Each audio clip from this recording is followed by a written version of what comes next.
নবী সাল্লাল্লাহু আলাইহি সাল্লামের বাহ্যিক যত গুণ সব শ্রেষ্ঠ, আর্থিক আভ্যন্তরীণ যত গুণ সব সর্বশ্রেষ্ঠ। চেহারা অঙ্গে সৌন্দর্যে তিনি অতুলনীয়, রূপে যেমন অতুলনীয়, গুণেও তিনি অতুলনীয়।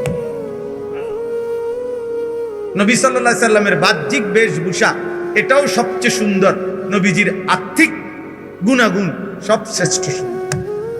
এই জন্য নবী সাল্লাল্লাহু আলাইহি সাল্লামের নাকের চাইতে সুন্দর নাক আল্লাহ সৃষ্টিতে নাই, নবীজির চোখের চাইতে সুন্দর চোখ মুবারক কায়নাতে আর নাই, নবীজির আঙ্গুল মুবারকের চাইতে সুন্দর আঙ্গুল এই সৃষ্টিতে আর নাই, নবীজির খাম মুবারকের চাইতে সুঘ্রাণ এই সৃষ্টিতে আর কারো নাই, নবী সাল্লাল্লাহু আলাইহি সাল্লামের হাসির চাইতে সুন্দর হাসি সৃষ্টিতে আর কারো নাই, নবীজির কান্নার সাথে সুন্দর কান্না সেই সৃষ্টিতে আর কারো নাই, নবীজির হাঁটার স্টাইলের সাথে সুন্দর স্টাইল আর কায়নাতে কারো নাই, নবী সাল্লাল্লাহু আলাইহি সাল্লামের পোশাকের মতো সুন্দর পোশাক খোদার কসম কায়নাতে আর কারো নাই, নবীজির ধৈর্যের সমান কারো ধৈর্য নাই, নবীজির সহ্য ক্ষমতার সমান কারো নাই, নবীজির বীরত্বের সমান কারো নাই, নবীজির সেজদার মতো কারো সেজদা নাই, নবীজির রুকুর মতো কারো রুকু নাই, নবীজির তেলাওয়াতের মতো কারো তেলাওয়াত নাই।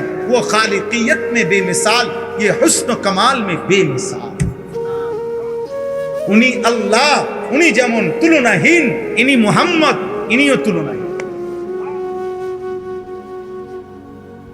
ইনিও কি তুলনাহীন। কাকে ছেড়ে দিলাম? মুসলমানের সন্তান, কার চুলের ডিজাইন ছেড়ে দিলা? কার চুলের ডিজাইন গ্রহণ? কার জামা ছেড়ে দিলা? কার জামা পরলা? কার গেঞ্জি ছেড়ে দিলা? কার গেঞ্জি পরলা? কার চেহারা বানাইলা? আরেকবার ভাইবা, এই পৃথিবীতে এই কয়দিন আগেও আমেরিকার একজন মুসলিম, আমেরিকার উচ্চ শিক্ষিত ব্যক্তি, গোটা আমেরিকান, সারা ইউরোপের যারা জ্ঞানী গুণী খ্রিস্টান, ওরা পর্যন্ত এই কিতাবকে, এই বইটিকে, নবীজির জীবনীটাকে একটি নির্ভরযোগ্য চমৎকার কিতাব হিসাবে স্বীকৃতি দান করছে। এই পৃথিবীতে যতবারই আমাদের নবী সাল্লাল্লাহু আলাইহি সাল্লামকে পেশ করা হয়েছে, যার সামনে পৃথিবীর সর্বোচ্চ জ্ঞানী গুণী, তিনি অকপটে স্বীকৃতি দিতে বাধ্য হয়েছে, ইনি সেরা, ইনি শ্রেষ্ঠ। মুহাম্মদ সাল্লাল্লাহু আলাইহি সাল্লাম ওয়ান্ডারফুল ম্যান। সবচেয়ে অবাক করা, বিস্ময়কর, মাত্র 23 বছরে এত বেশি বর্ণাঢ্য কাজ, এত একটি পূর্ণাঙ্গ জীবন বিধান, একটি পূর্ণাঙ্গ আখলাক, একটি জীবনের মৃত্যু পর্যন্ত, একটা নিঃশ্বাস পর্যন্ত ঠিক করে দেওয়া সময় নিছে মাত্র 23 বছর। এটা মিরাকল, এটা মুজিজা, এটা আশ্চর্য ছাড়া কিছু আর কিছু দাঁড়িয়ে। আফসোসের ব্যাপার, কত বড় ধন আল্লাহ করে দিছিলেন, আমরা ফিরাই দিলাম। দাড়ি কাটা মুসলমান, ফিরাইয়া দিলা তোমার নবীকে। বিড়ি খাওয়াই না মুসলমান, ফিরাইয়া দিলা তোমার নবীকে। হারাম উপার্জনকারী মুসলমান, ফিরাইয়া দিলা তোমার নবীকে। বেপর্দা নারী, ফিরাইয়া দিল তার নবীকে। বেনামাজি মুসলমানের যুবক, ফিরাইয়া দিলি তোর নবীকে। গ্রহণ করলি আর্জেন্টিনার বেঈমান রে, গ্রহণ করলি ব্রাজিলের বেঈমান রে। বদনসিব, কারে ছেড়ে কারে নি, কাকে ছেড়ে কাকে নি, কার গেঞ্জি গায়ে দিলি রে। এই পৃথিবীতে, এই পৃথিবীর, এই বিশ্বের মানবতার উন্নয়নে ওদের কি অবদান? খেলোয়াড়, খেলা ছাড়া, তামাশা ছাড়া, এই খেলার দ্বারা, এই বিশ্বকাপ খেলার দ্বারাই এই পৃথিবীর উপকার কি? আখিরাত বাদ দেন, রাখেন ফোন। এই পৃথিবীর কি উন্নতি হয়েছে? পৃথিবীর থেকে অভাব, দারিদ্রতা, দুর্নীতি, এরপরে মানুষে মানুষে খুনাখুনি, অথবা দেশে দেশে যুদ্ধ, পারমাণবিক যুদ্ধ, অথবা বিভিন্ন বোমাবাজি, অথবা মানুষের জান মালের যত ক্ষয়ক্ষতি হইতেছে, এর কোনো একটির পরিবর্তনের জন্য এই খেলার কি অবদান? বলো না ভাই, বলো। একটা ছেলে বলো, বেটা দাঁড়ায় বলো, হিম্মত করে বলো তো, তুমি তোমার কাছে যে এই পৃথিবীর কি অবদান হয়েছে, মানে পৃথিবীর উপকার কি হয়েছে? উল্লাস ছাড়া, তামাশা ছাড়া এই পৃথিবীর কি উন্নতি হয়েছে বলে? আমরা কোনোভাবেই বুঝাইতে পারলাম না আমাদের সন্তানদেরকে, আফসোস। তাহলে বুঝাইতে চাইলাম এই তিন জিনিস, তাওহীদকে অবজ্ঞা করা, আল্লাহর উপরে অপবাদ দেওয়া, আমাদের নবী সাল্লাল্লাহু আলাইহি সাল্লামের একটা সুন্নাত, নবীজির একটি বিষয়কে ফেলে দেওয়া, এটা যেন আল্লাহর উপরে অপবাদ দেওয়া। মানে আল্লাহকে এটা বলা, আপনি আপনার নবীর মধ্যে যে এটা দিছেন, এই নিয়ম কানুন এটা ঠিক হয়েছে না, এটা আমাকে ভালো লাগে না। কথা বলেন না কেন? কোরআনুল কারীমের একটি কথাকে নিজের জীবন থেকে সরিয়ে দেওয়া, এটা আল্লাহর উপরে অপবাদ দেওয়া যে হে মাওলা, আপনি কোরআনের নামে যেটা দিছেন এটা এই পরিবেশে, বর্তমান পরিস্থিতিতে যথোপযুক্ত না। আল্লাহ বলেন, এবার আসেন তর্জমা। আল্লাহ বলে, যার দ্বারা এই তিনটি যার জীবন থেকে ছুটে যায়, তাওহীদ, রিসালাত, কোরআন, আল্লাহর বিশ্বাস, নবী সাল্লাল্লাহু আলাইহি সাল্লামের ভালোবাসা, আর এই কোরআন, কোরআনের অনুসরণ, আল্লাহ বলেন সে সবচেয়ে বড় জালেম, সে আমি আল্লাহর উপরেই প্রতিদিন অপবাদ দিচ্ছি। তোমরা যারা মুসলমানের ঘরে জন্ম নিয়ে ছেলেরা আমার প্রিয় ভাই, ইসলামকে প্রতিনিয়ত প্রত্যাখ্যান করছ, এটা ঠিক না। আল্লাহকে এভাবে প্রতিদিন ফিরায় দেওয়া, প্রতি ওয়াক্ত নামাজে কোরআনে আছে, প্রতি ওয়াক্ত নামাজের আজানে খোদার কসম আল্লাহ বলছে, বান্দা মূলত মুয়াজ্জিন ডাকে না, মূলত আমি ডাকি। ইজা নুদিয়া, এটা মজহুলের সিগা, অর্থ হইল যখন আমি আল্লাহর পক্ষ থেকে তোমাকে ডাকা হয়, লিসসালাতি মিন ইয়াউমিল জুমআ, জুমার নামাজের জন্য। তাহলে নামাজের জন্য ডাকে যে মুয়াজ্জিন, মূলত কার পক্ষ থেকে ডাকে? আল্লাহ বলেন, আমি প্রতিদিন ডাকি, তুমি আমার প্রত্যেক ওয়াক্তে প্রত্যাখ্যান করতেছ। তারপরেও বান্দা মনে রেখো, ভাত খাওয়াইতেছি, ঘুম পাড়াইতেছি, দুনিয়া চলতে দিচ্ছি, খুব আহামরি কিছু না এগুলা, কিন্তু আমি আল্লাহ তাআলা আখিরাতে চোখ বন্ধ হইলে কবরে 1 সেকেন্ডের জন্য আর ছাড়বো না। মৃত্যু পরবর্তী আর কোনোদিন সুখ মিলবে না, আর কোনোদিন হাসি মিলবে না, আর কোনোদিন 1 সেকেন্ডের স্বস্তি মিলবে না। নাফরমান আপাতত দুনিয়া আমার নাফরমানি সত্ত্বেও খাও, ভোগ করো, ভোগ করো, পেশাব করো, পায়খানা করো, লজ্জাস্থানের চাহিদা পূরণ করো, খাও দাও, কারণ দুনিয়া আমি আল্লাহর কাছে একটা মাছির ডানার মূল্য নাই। দুনিয়া আমি আল্লাহর কাছে অভিশপ্ত, দুনিয়া আমি আল্লাহর কাছে তামাশা, দুনিয়া আমি আল্লাহর কাছে খেলাধুলা, দুনিয়া আমি আল্লাহর কাছে ফালতু খেলনা, কিচ্ছু না, কিচ্ছু না। এই জন্য আমি কুত্তারেও খাওয়াই, শুকররেও খাওয়াই, বেঈমানরেও খাওয়াই, মুশরিকরেও খাওয়াই। নাস্তিক মুরতাদ যে বলে আমি আল্লাহ বলতে কিছু নাই, ওই বেঈমানরেও আমি দুনিয়া খাওয়াই, কারণ এটা যে কিচ্ছু না। নাই তো আল্লাহ তাআলারে না অস্বীকারী কি আল্লাহ কেন খাওয়ায়? এই জন্য দুনিয়া ভোগ করা কিছুই, এটা তেমন কিচ্ছু। কারো দিলে যদি লাগে, কারো বিবেকে যদি অনুভূতি হয়, আল্লাহর দিকে ফেরো, আল্লাহর দিকে ফেরো বাবা, আল্লাহর দিকে ফেরো, আল্লাহর দিকে ফেরো, ইবাদতের দিকে ফেরো, জীবন কাজে লাগাও ভাই। জিন্দেগি একবারই আসো, একবারই আসো, আর ফিরবে না, আর ফিরবে। সুদে, ঘুষে, কিস্তিতে, হারামে, হালালে, জায়েজ না জায়েজ সব মিলাইয়া যে সমস্ত বাবারা উপার্জন করছেন, আহা আফসোস ছাড়া কিছুই জুটবে না। নাফরমান সন্তান সুদের টাকা খাইয়া যে ফুটবল হইছে, তে আপনার কথা মনে রাখতো না। কিস্তির টাকা দিয়া যে ঘর পালছেন, ওরা আমনে চিনতো, আপনি মইরা 20 বছর পরে, 10 বছর পরে আইয়া চাইয়েন, আমনের বানানো একটা ফার্নিচারও নাই, আর ওই তার ঘরের নাতি আমনে চিনতো। খুব আমনে কেনা, খুব আমি এই বাড়ির মুরব্বী, তো কির মুরব্বী কিতাব চিনবে না। নাফরমানকে কেউ মনে রাখে না, কেউ মনে রাখে না। বাপ হিসাবও ব্যর্থ, হারামখোর বাপও ব্যর্থ, সুদখোর বাপও ব্যর্থ, ঘুষখোর বাপ ব্যর্থ, কিস্তিখোর বাপ ব্যর্থ। সে আসলে স্ত্রী সন্তানের কোনো উপকার করে না, দুনিয়ারও না আখিরাত। হারামখোর তার পরিবারের দুনিয়াবি উপকারও করে না, কারণ কোরআনের স্পষ্ট চ্যালেঞ্জ আল্লাহ, হারামখোরের ফ্যামিলি আমি আল্লাহ তাআলা বরকত শূন্য করবই করব। তো লাভ কি থাকবে? আল্লাহ বলছেন এটা আমার ওয়াদা, হারাম উপার্জনকারী আমি বরকত দেব, লাভ হইতো না। এই অবাবার যাইতো, অবাবার যায়, লাখ টাকা ইনকাম, কিস্তি চলে 60টা, কিস্তি শেষ হয় না। কিস্তি কি আমরা জানি তো, আমরা কি চাঁদের দেশে থাকি মিয়া? আমরা তো দুনিয়াতেই থাকি। আল্লাহ আমাদেরকে হেফাজত করে। চলো ভাই, চলেন বাবা, নিয়ত করি আল্লাহকে নারাজ করব, বলেন ইনশাআল্লাহ। নবী সাল্লাল্লাহু আলাইহি সাল্লামকে ভুলবো না, বলেন ইনশাআল্লাহ। কোরআনকে ছাড়বো না, বলেন ইনশাআল্লাহ। আল্লাহ তৌফিক দান করেন। এই শুনেন তরজমা, শেষ কথা। ওমান আযলামু মিম্মান ইফতারা আলাল্লাহি কাযিবা।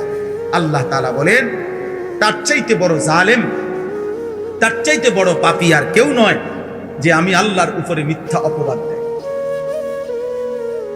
আল্লাহ তাআলা বলেন উলাইকা ইউরাদুনা আলা রাব্বিহিম, কিয়ামতের দিন ওই নাফরমানকে, ওই পাপীকে, যে আমার কোরআনকে প্রত্যাখ্যান করছে, যে আমার রাসূলকে প্রত্যাখ্যান করছে, যে আমার তাওহীদকে প্রত্যাখ্যান করছে, ওই জালেম আমি আল্লাহ তাআলার সামনে একজন একজন করে আমার সামনে উপস্থিত করা হবে। ওয়ায়াকুলুল আশহাদু, আর আমার পক্ষ থেকে নির্ধারণ করা সাক্ষীরা এই নাফরমানের বিরুদ্ধে সাক্ষী দিবে, হা উলাইল্লাযীনা কাযাবু আলা রাব্বিহিম।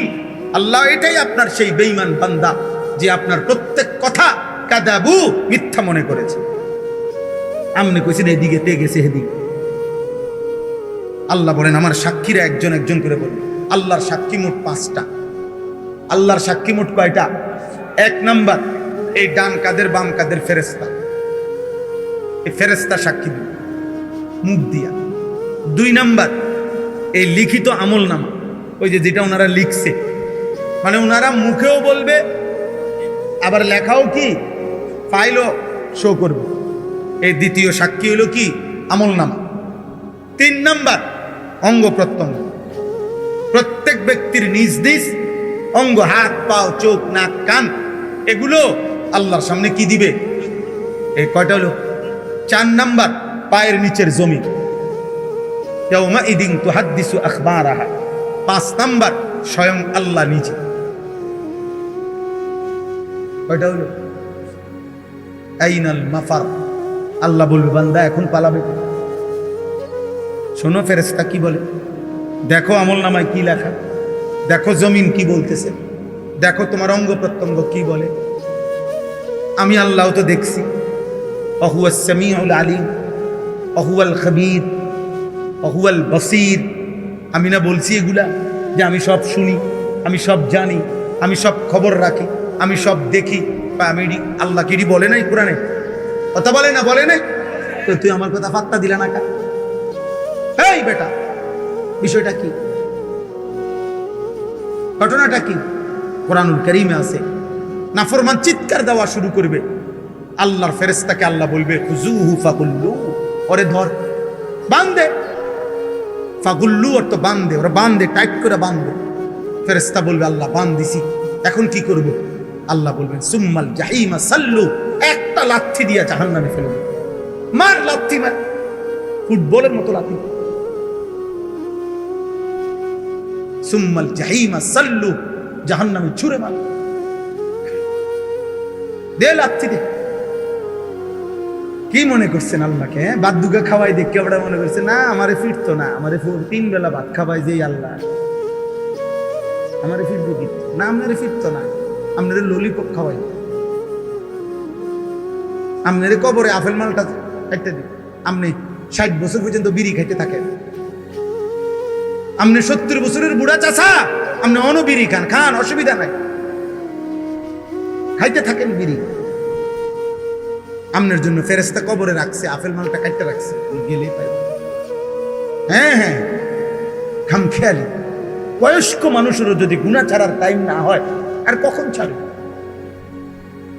বলেন না মিয়া, আর কখন ছাড়বে? তাই 60 বছরও গুনাহ ছাড়ার টাইম হয় নাই? 60 বছরও টেলিভিশন দেখা বন্ধ করার টাইম হয় নাই? 60 বছর বয়সেও মুখের গালি বন্ধ করার টাইম হয় নাই। আফসোসের বিষয়, কষ্ট লাগে বিয়া। বুড়া বুড়া মানুষ বাঁকা হইয়া গেছে, ওমা চা দোকানে বসে চোখ বড় বড় করে রাক্ষসের মতো টেলিভিশন চান। কিরে বেটা, আপনি কিতা চান? আপনাদের শরীরের কোনো টেম্পার নাই, আপনার শরীরের তো কোনো টেম্পার নাই। আপনি কি দেখেন এগুলা? আপনি নর্তকীর নাচ দেখেন কেন? আপনি জোয়ান বেডির নাচ দেখেন কেন? আপনার শরীরে আসেনি কিছু? আশ্চর্য, আফসোসের বিষয়। আখেরাত কেমন বলা বলছে যে 70 বছরও আখেরাত মনে পড়ে না। আর কখন মনে পড়বে রে আব্বা? রাগ হইয়েন না, আমি না বললে বলবে কে? আলেম না বললে বলবে কে? আপনারে মনে করাই দিব কে? কথা বলে না, আপনারে মনে করাই দিব।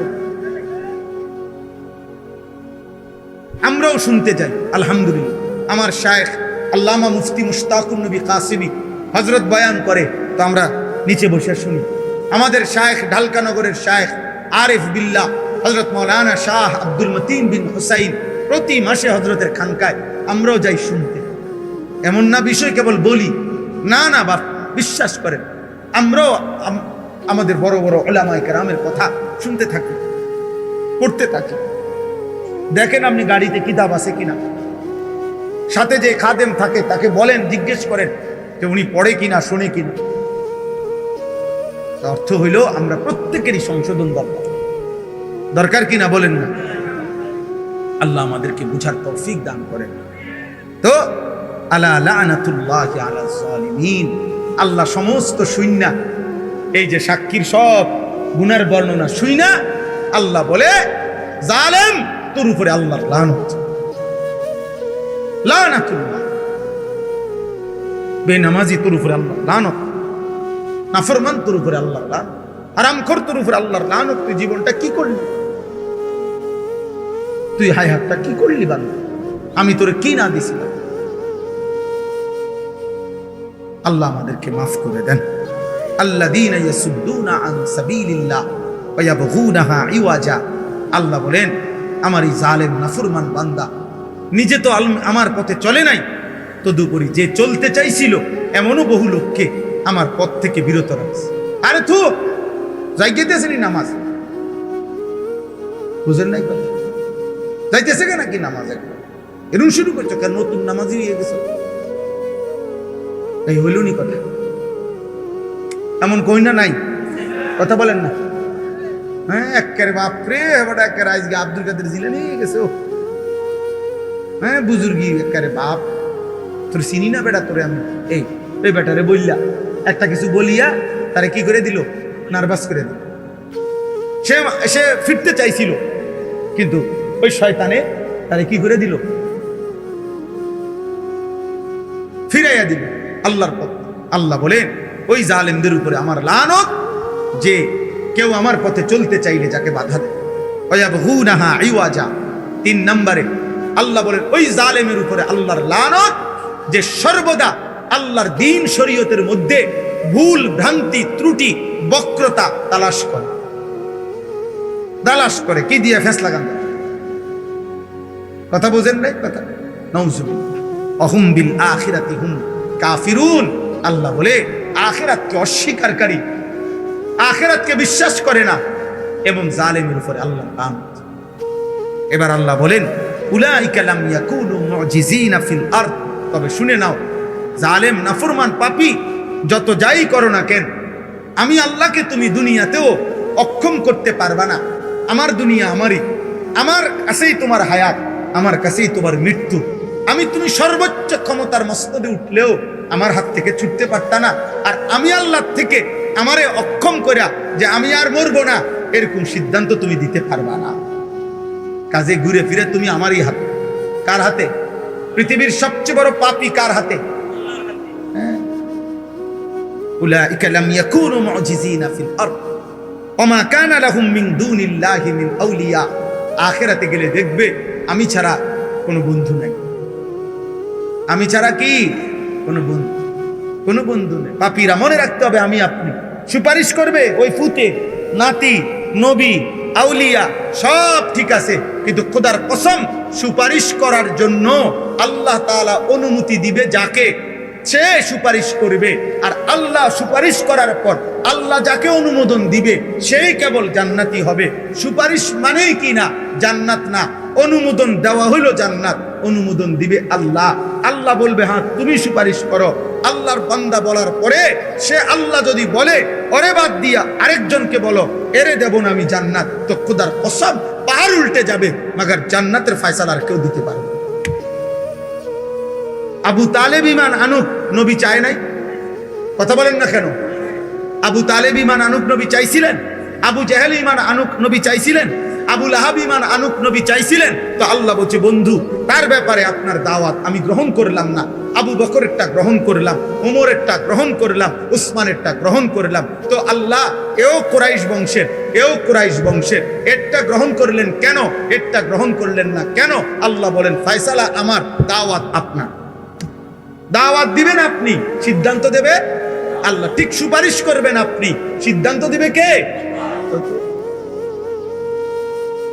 কি বুঝা আছেন?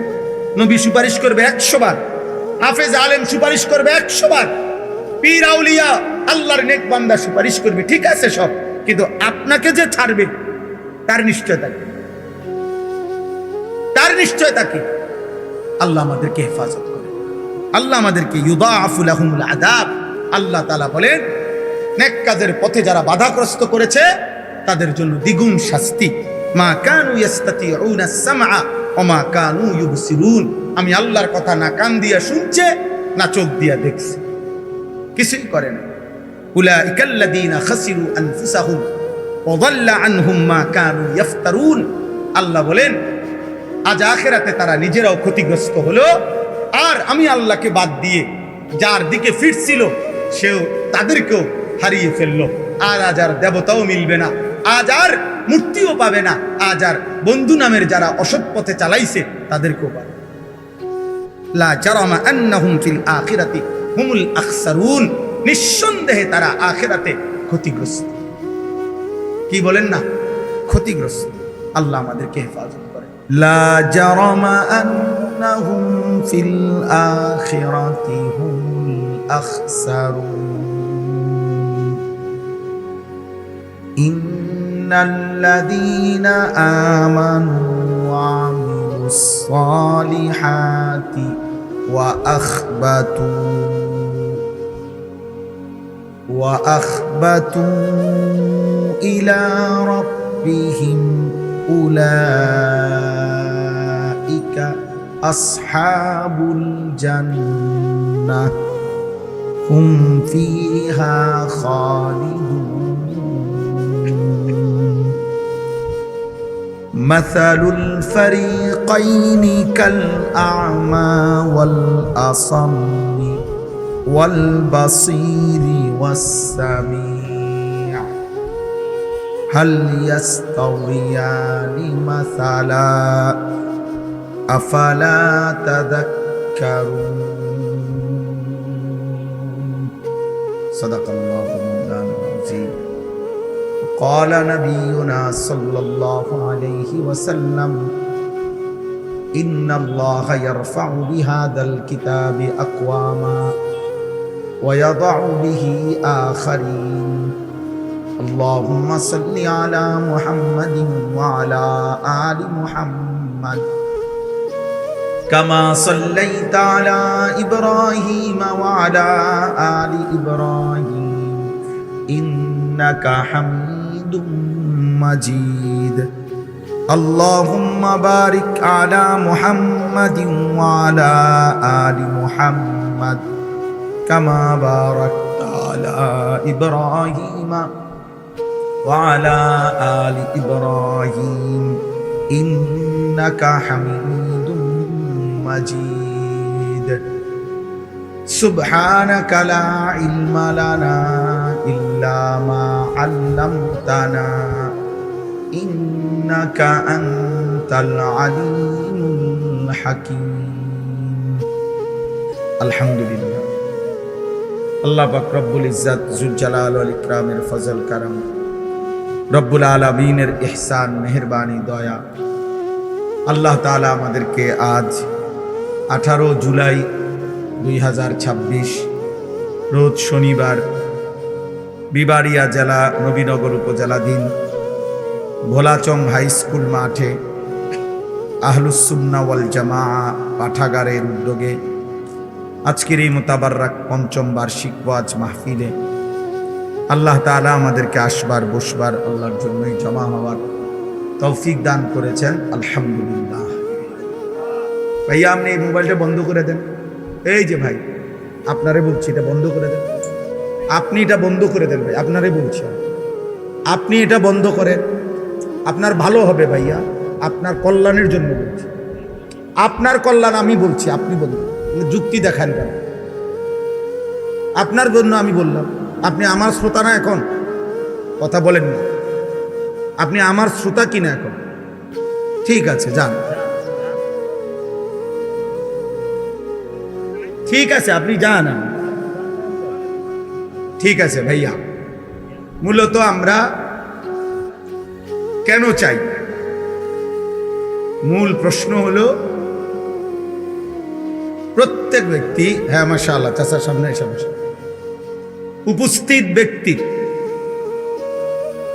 উপস্থিত ব্যক্তির ফায়দা হলো সরাসরি শোনা। অর্থাৎ ওরা তো প্রফেশনাল, কিন্তু প্রফেশনাল বুঝেন মানে অর্থাৎ এটা তাদের সর্বসময়ের কি কাজ, এবং ওরা স্ট্যান্ড দিয়ে এরপরে বসে। কিন্তু আমরা যারা উপস্থিত হয়েছি আমরা এটা চেষ্টা করি।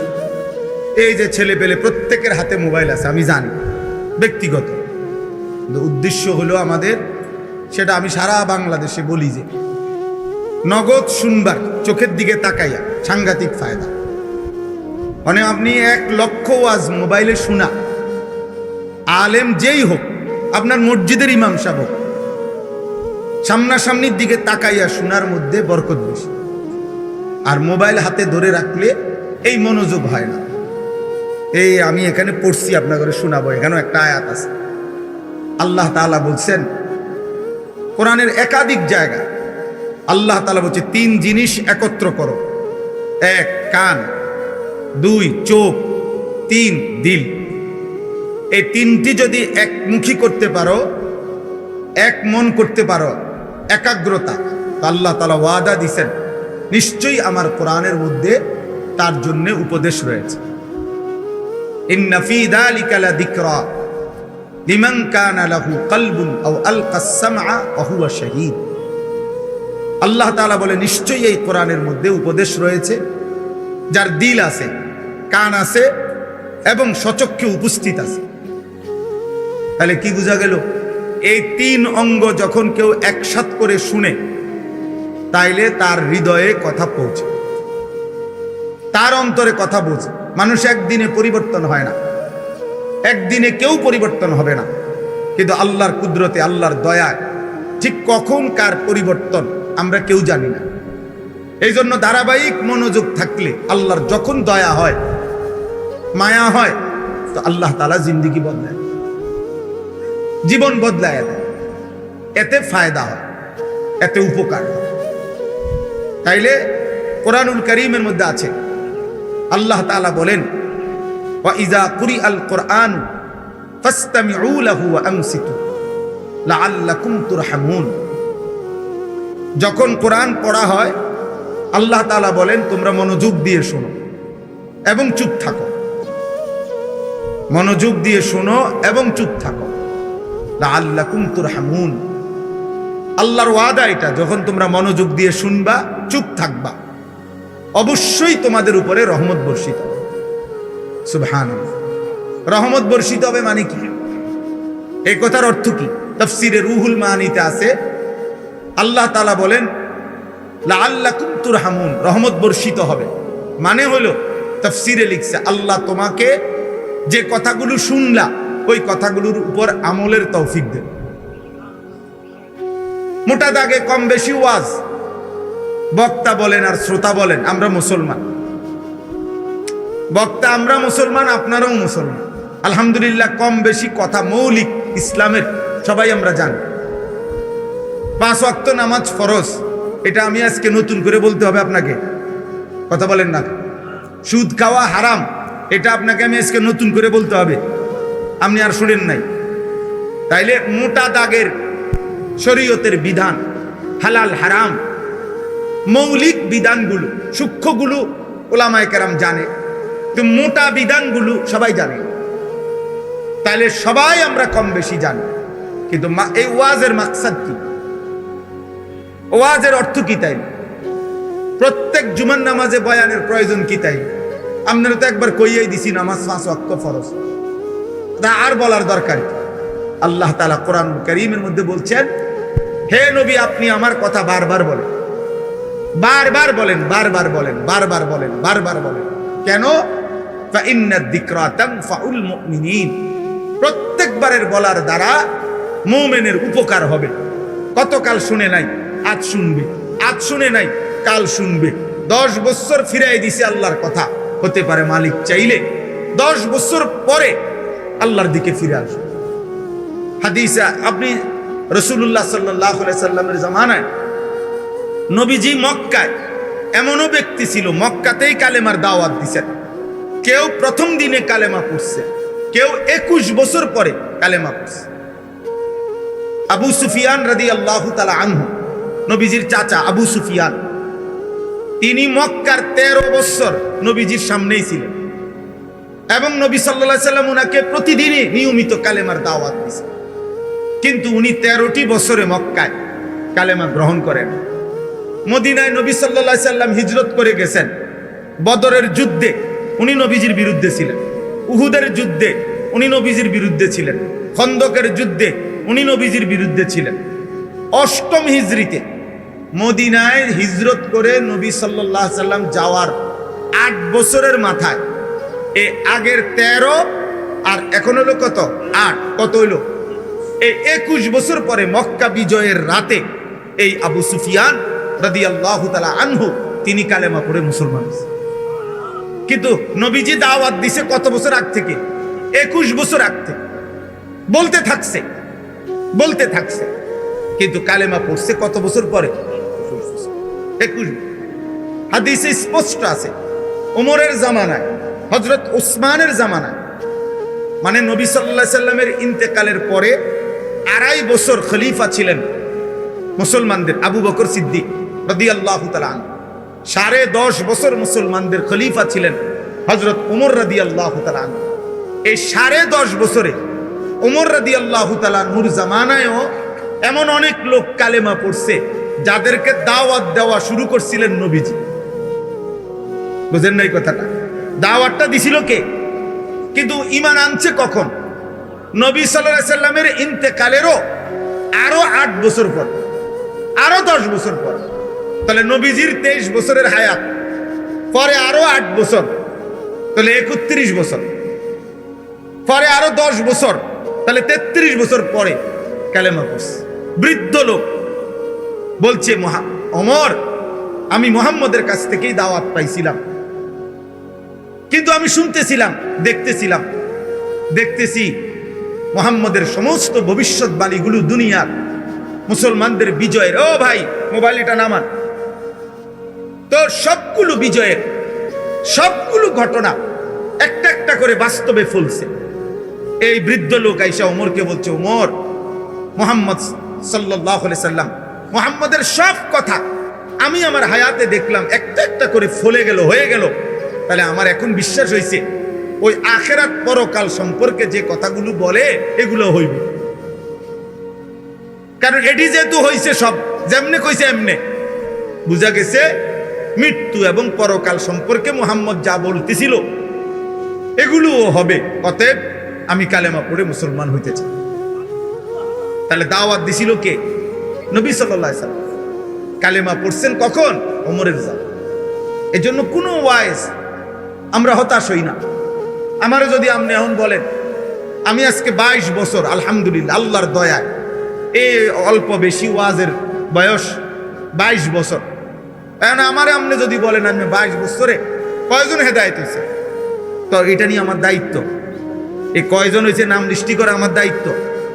কয়জন বদলাইছে না প্রত্যাখ্যান করছে এটা আমার জিম্মাদারি না, এটা আমার জিম্মাদারি। আমার জিম্মাদারি বলা, বারবার বলা, বলতে থাকা, বলতে থাকা, বলতে থাকা। এটাই আল্লাহর আদেশ, এটাই নবীগণের প্রতি আল্লাহ তাআলার আদেশ, এটাই আমাদের নবী সাল্লাল্লাহু আলাইহি সাল্লামের প্রতি আল্লাহর আদেশ, এটাই উম্মতে মুহাম্মদীর উপরে আল্লাহর আদেশ। কোরআনুল কারীমের মধ্যে আছে, আল্লাহ তাআলা বলছেন, এই আমি যেই সূরাটা পড়ছি, এই সূরাটা হলো 12 নম্বর পারা, 11 নম্বর সূরা, সূরা হুদ। এই সূরার 18 নম্বর আয়াত থেকে 24 নম্বর আয়াত, 18, 19, 20, 21, 22, 23, 24, মোট 7টা আয়াত আমি তেলাওয়াত করছি। তো এই সূরার মধ্যে আল্লাহ তাআলা কোরআনুল কারীমের মধ্যে সবচেয়ে বেশি আযাবের বর্ণনা এই সূরার, পুরা কোরআনে সবচেয়ে বেশি আল্লাহর আযাবের বর্ণনা এই সূরার মধ্যে আছে, কোরআন শরীফ। এজন্য নবী সাল্লাল্লাহু আলাইহি ওয়াসাল্লাম তাফসীরের মধ্যে আছে, এই সূরা নাজিল হওয়ার কিছুদিন পরেই সর্বপ্রথম নবীজির পবিত্র দাড়ি মুবারকের কয়েকটা চুল সাদা হয়ে গেছে, বৃদ্ধের লক্ষণ। তো আবু বকর সিদ্দিক রাদিয়াল্লাহু তাআলা আনহু বললেন, ইয়া রাসূলুল্লাহ কদ শাইয়াবতা, আপনি দেখি বুড়ো হয়ে যাচ্ছেন, আপনার দাড়ি পাকা শুরু হয়ে গেছে। এই তখন হাদিসে আছে, তাফসীরে আছে, নবী সাল্লাল্লাহু আলাইহি ওয়াসাল্লাম বললেন, শাইয়াবাতনি হুদ, আবু বকর সূরা হুদ এই সূরাটা আমারে বুড়া বানায় ফেলছে। আমারে কি বানায় ফেলছে? বুড়া বানায় ফেলছে। মানে কি? মানে হলো আবু বকর এই সূরাতে আমার আল্লাহ আযাবের এমন বর্ণনা দিছে, এই বর্ণনা শোনার পর থেকে আমার কলিজার মধ্যে ভয় ঢুকে গেছে, আহা, এই পাপগুলো যদি আমার উম্মত করে, আমার উম্মতের উপরে কি হবে? আমার উম্মতের পেরেশানি, আমার উম্মতের নাফরমানিতে আমার আল্লাহ যদি আযাব দেয়, আমার উম্মত তো ধ্বংস হয়ে যাবে। এই চিন্তা, টেনশনে, মানুষের অনেক সময় টেনশনে চুলদারি কি মানুষে কয় যে এই মাসখানিক হুজুরে ভাই এমন পেরেশানি ছিল, অর্ধেক চুল ফাইক্কা গেছে। কথা বুঝছেন কেন? আমার ওই দিন একজনে বলতেছে, হুজুর একটা বিল্ডিং করতে গিয়া চুল সব ফাঁকা ধরে গেছে। এই কয়দিন আগে বলতেছে দোয়া চাইছে, একটা বিল্ডিং এর কয় মিস্ত্রির লগে যুদ্ধ করতে করতে এমনি কইলে হেমনে, হেমনে কইলে এমনি, স্বাভাবিক কয় যে একের চুল ফাইক্কা গেছে। তাইলে আযাবের বর্ণনা শুনে উম্মতের পেরেশানিতে নবী সাল্লাল্লাহু আলাইহি সাল্লামের দাড়ি মোবারকের চুল পাকা শুরু হয়ে গেছে। তো এখানে একটা কথা আছে, এখানে মোট 5টি জাতি আল্লাহর আযাবে আল্লাহ ধ্বংস করে দিছে পূর্ববর্তী নবীদের আমলে। এই ঘটনাগুলো 5টা জাতির ঘটনা পরপর এই এক সূরাতে ধারাবাহিকভাবে আল্লাহ উল্লেখ করছে। 5টি জাতি, 5 জন নবীর কওম। 1 নূহ আলাইহিস সালাম, 2 হুদ আলাইহিস সালাম, 3 সালেহ আলাইহিস সালাম, 4 লূত আলাইহিস সালাম, 5 শুআয়ব আলাইহিস সালাম। এই 5 জন নবীর কওমের সম্প্রদায়ের জাতির নাফরমানি এত বেশি সীমা লঙ্ঘন করছে তারা, আল্লাহ তাআলা এই 5 জন নবীর জাতিকে একেবারে পুরা কওম আল্লাহ তাআলা ধ্বংস করে আযাব দিয়ে শেষ করে দিয়েছে। নাউযুবিল্লাহ। তো এই বর্ণনাগুলো এখানে ধারাবাহিক আছে।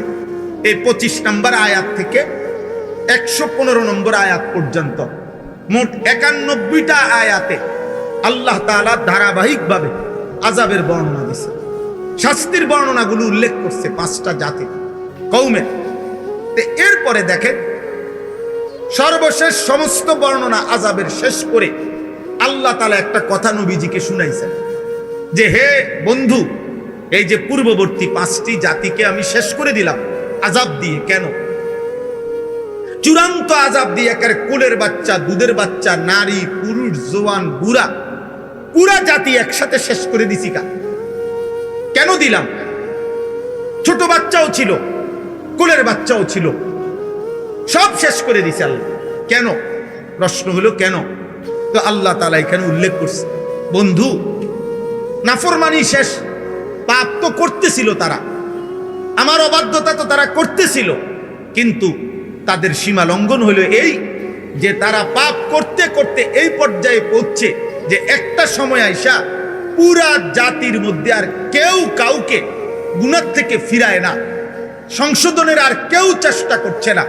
জওয়ান, বুড়া, নারী, পুরুষ প্রত্যেকেই নিজের জায়গায় গুনাহ আর উল্লাসের মধ্যে লিপ্ত। কেউ যে কাউকে ফিরাবে, বাপে পুতেরে বলে না, মা জিরে বলে না, দাদা নাতিরে বলে না, সমাজের মুরব্বীরা ছোট বাচ্চাদেরকে বলে না, অভিভাবক অধীনস্থকে বলে না।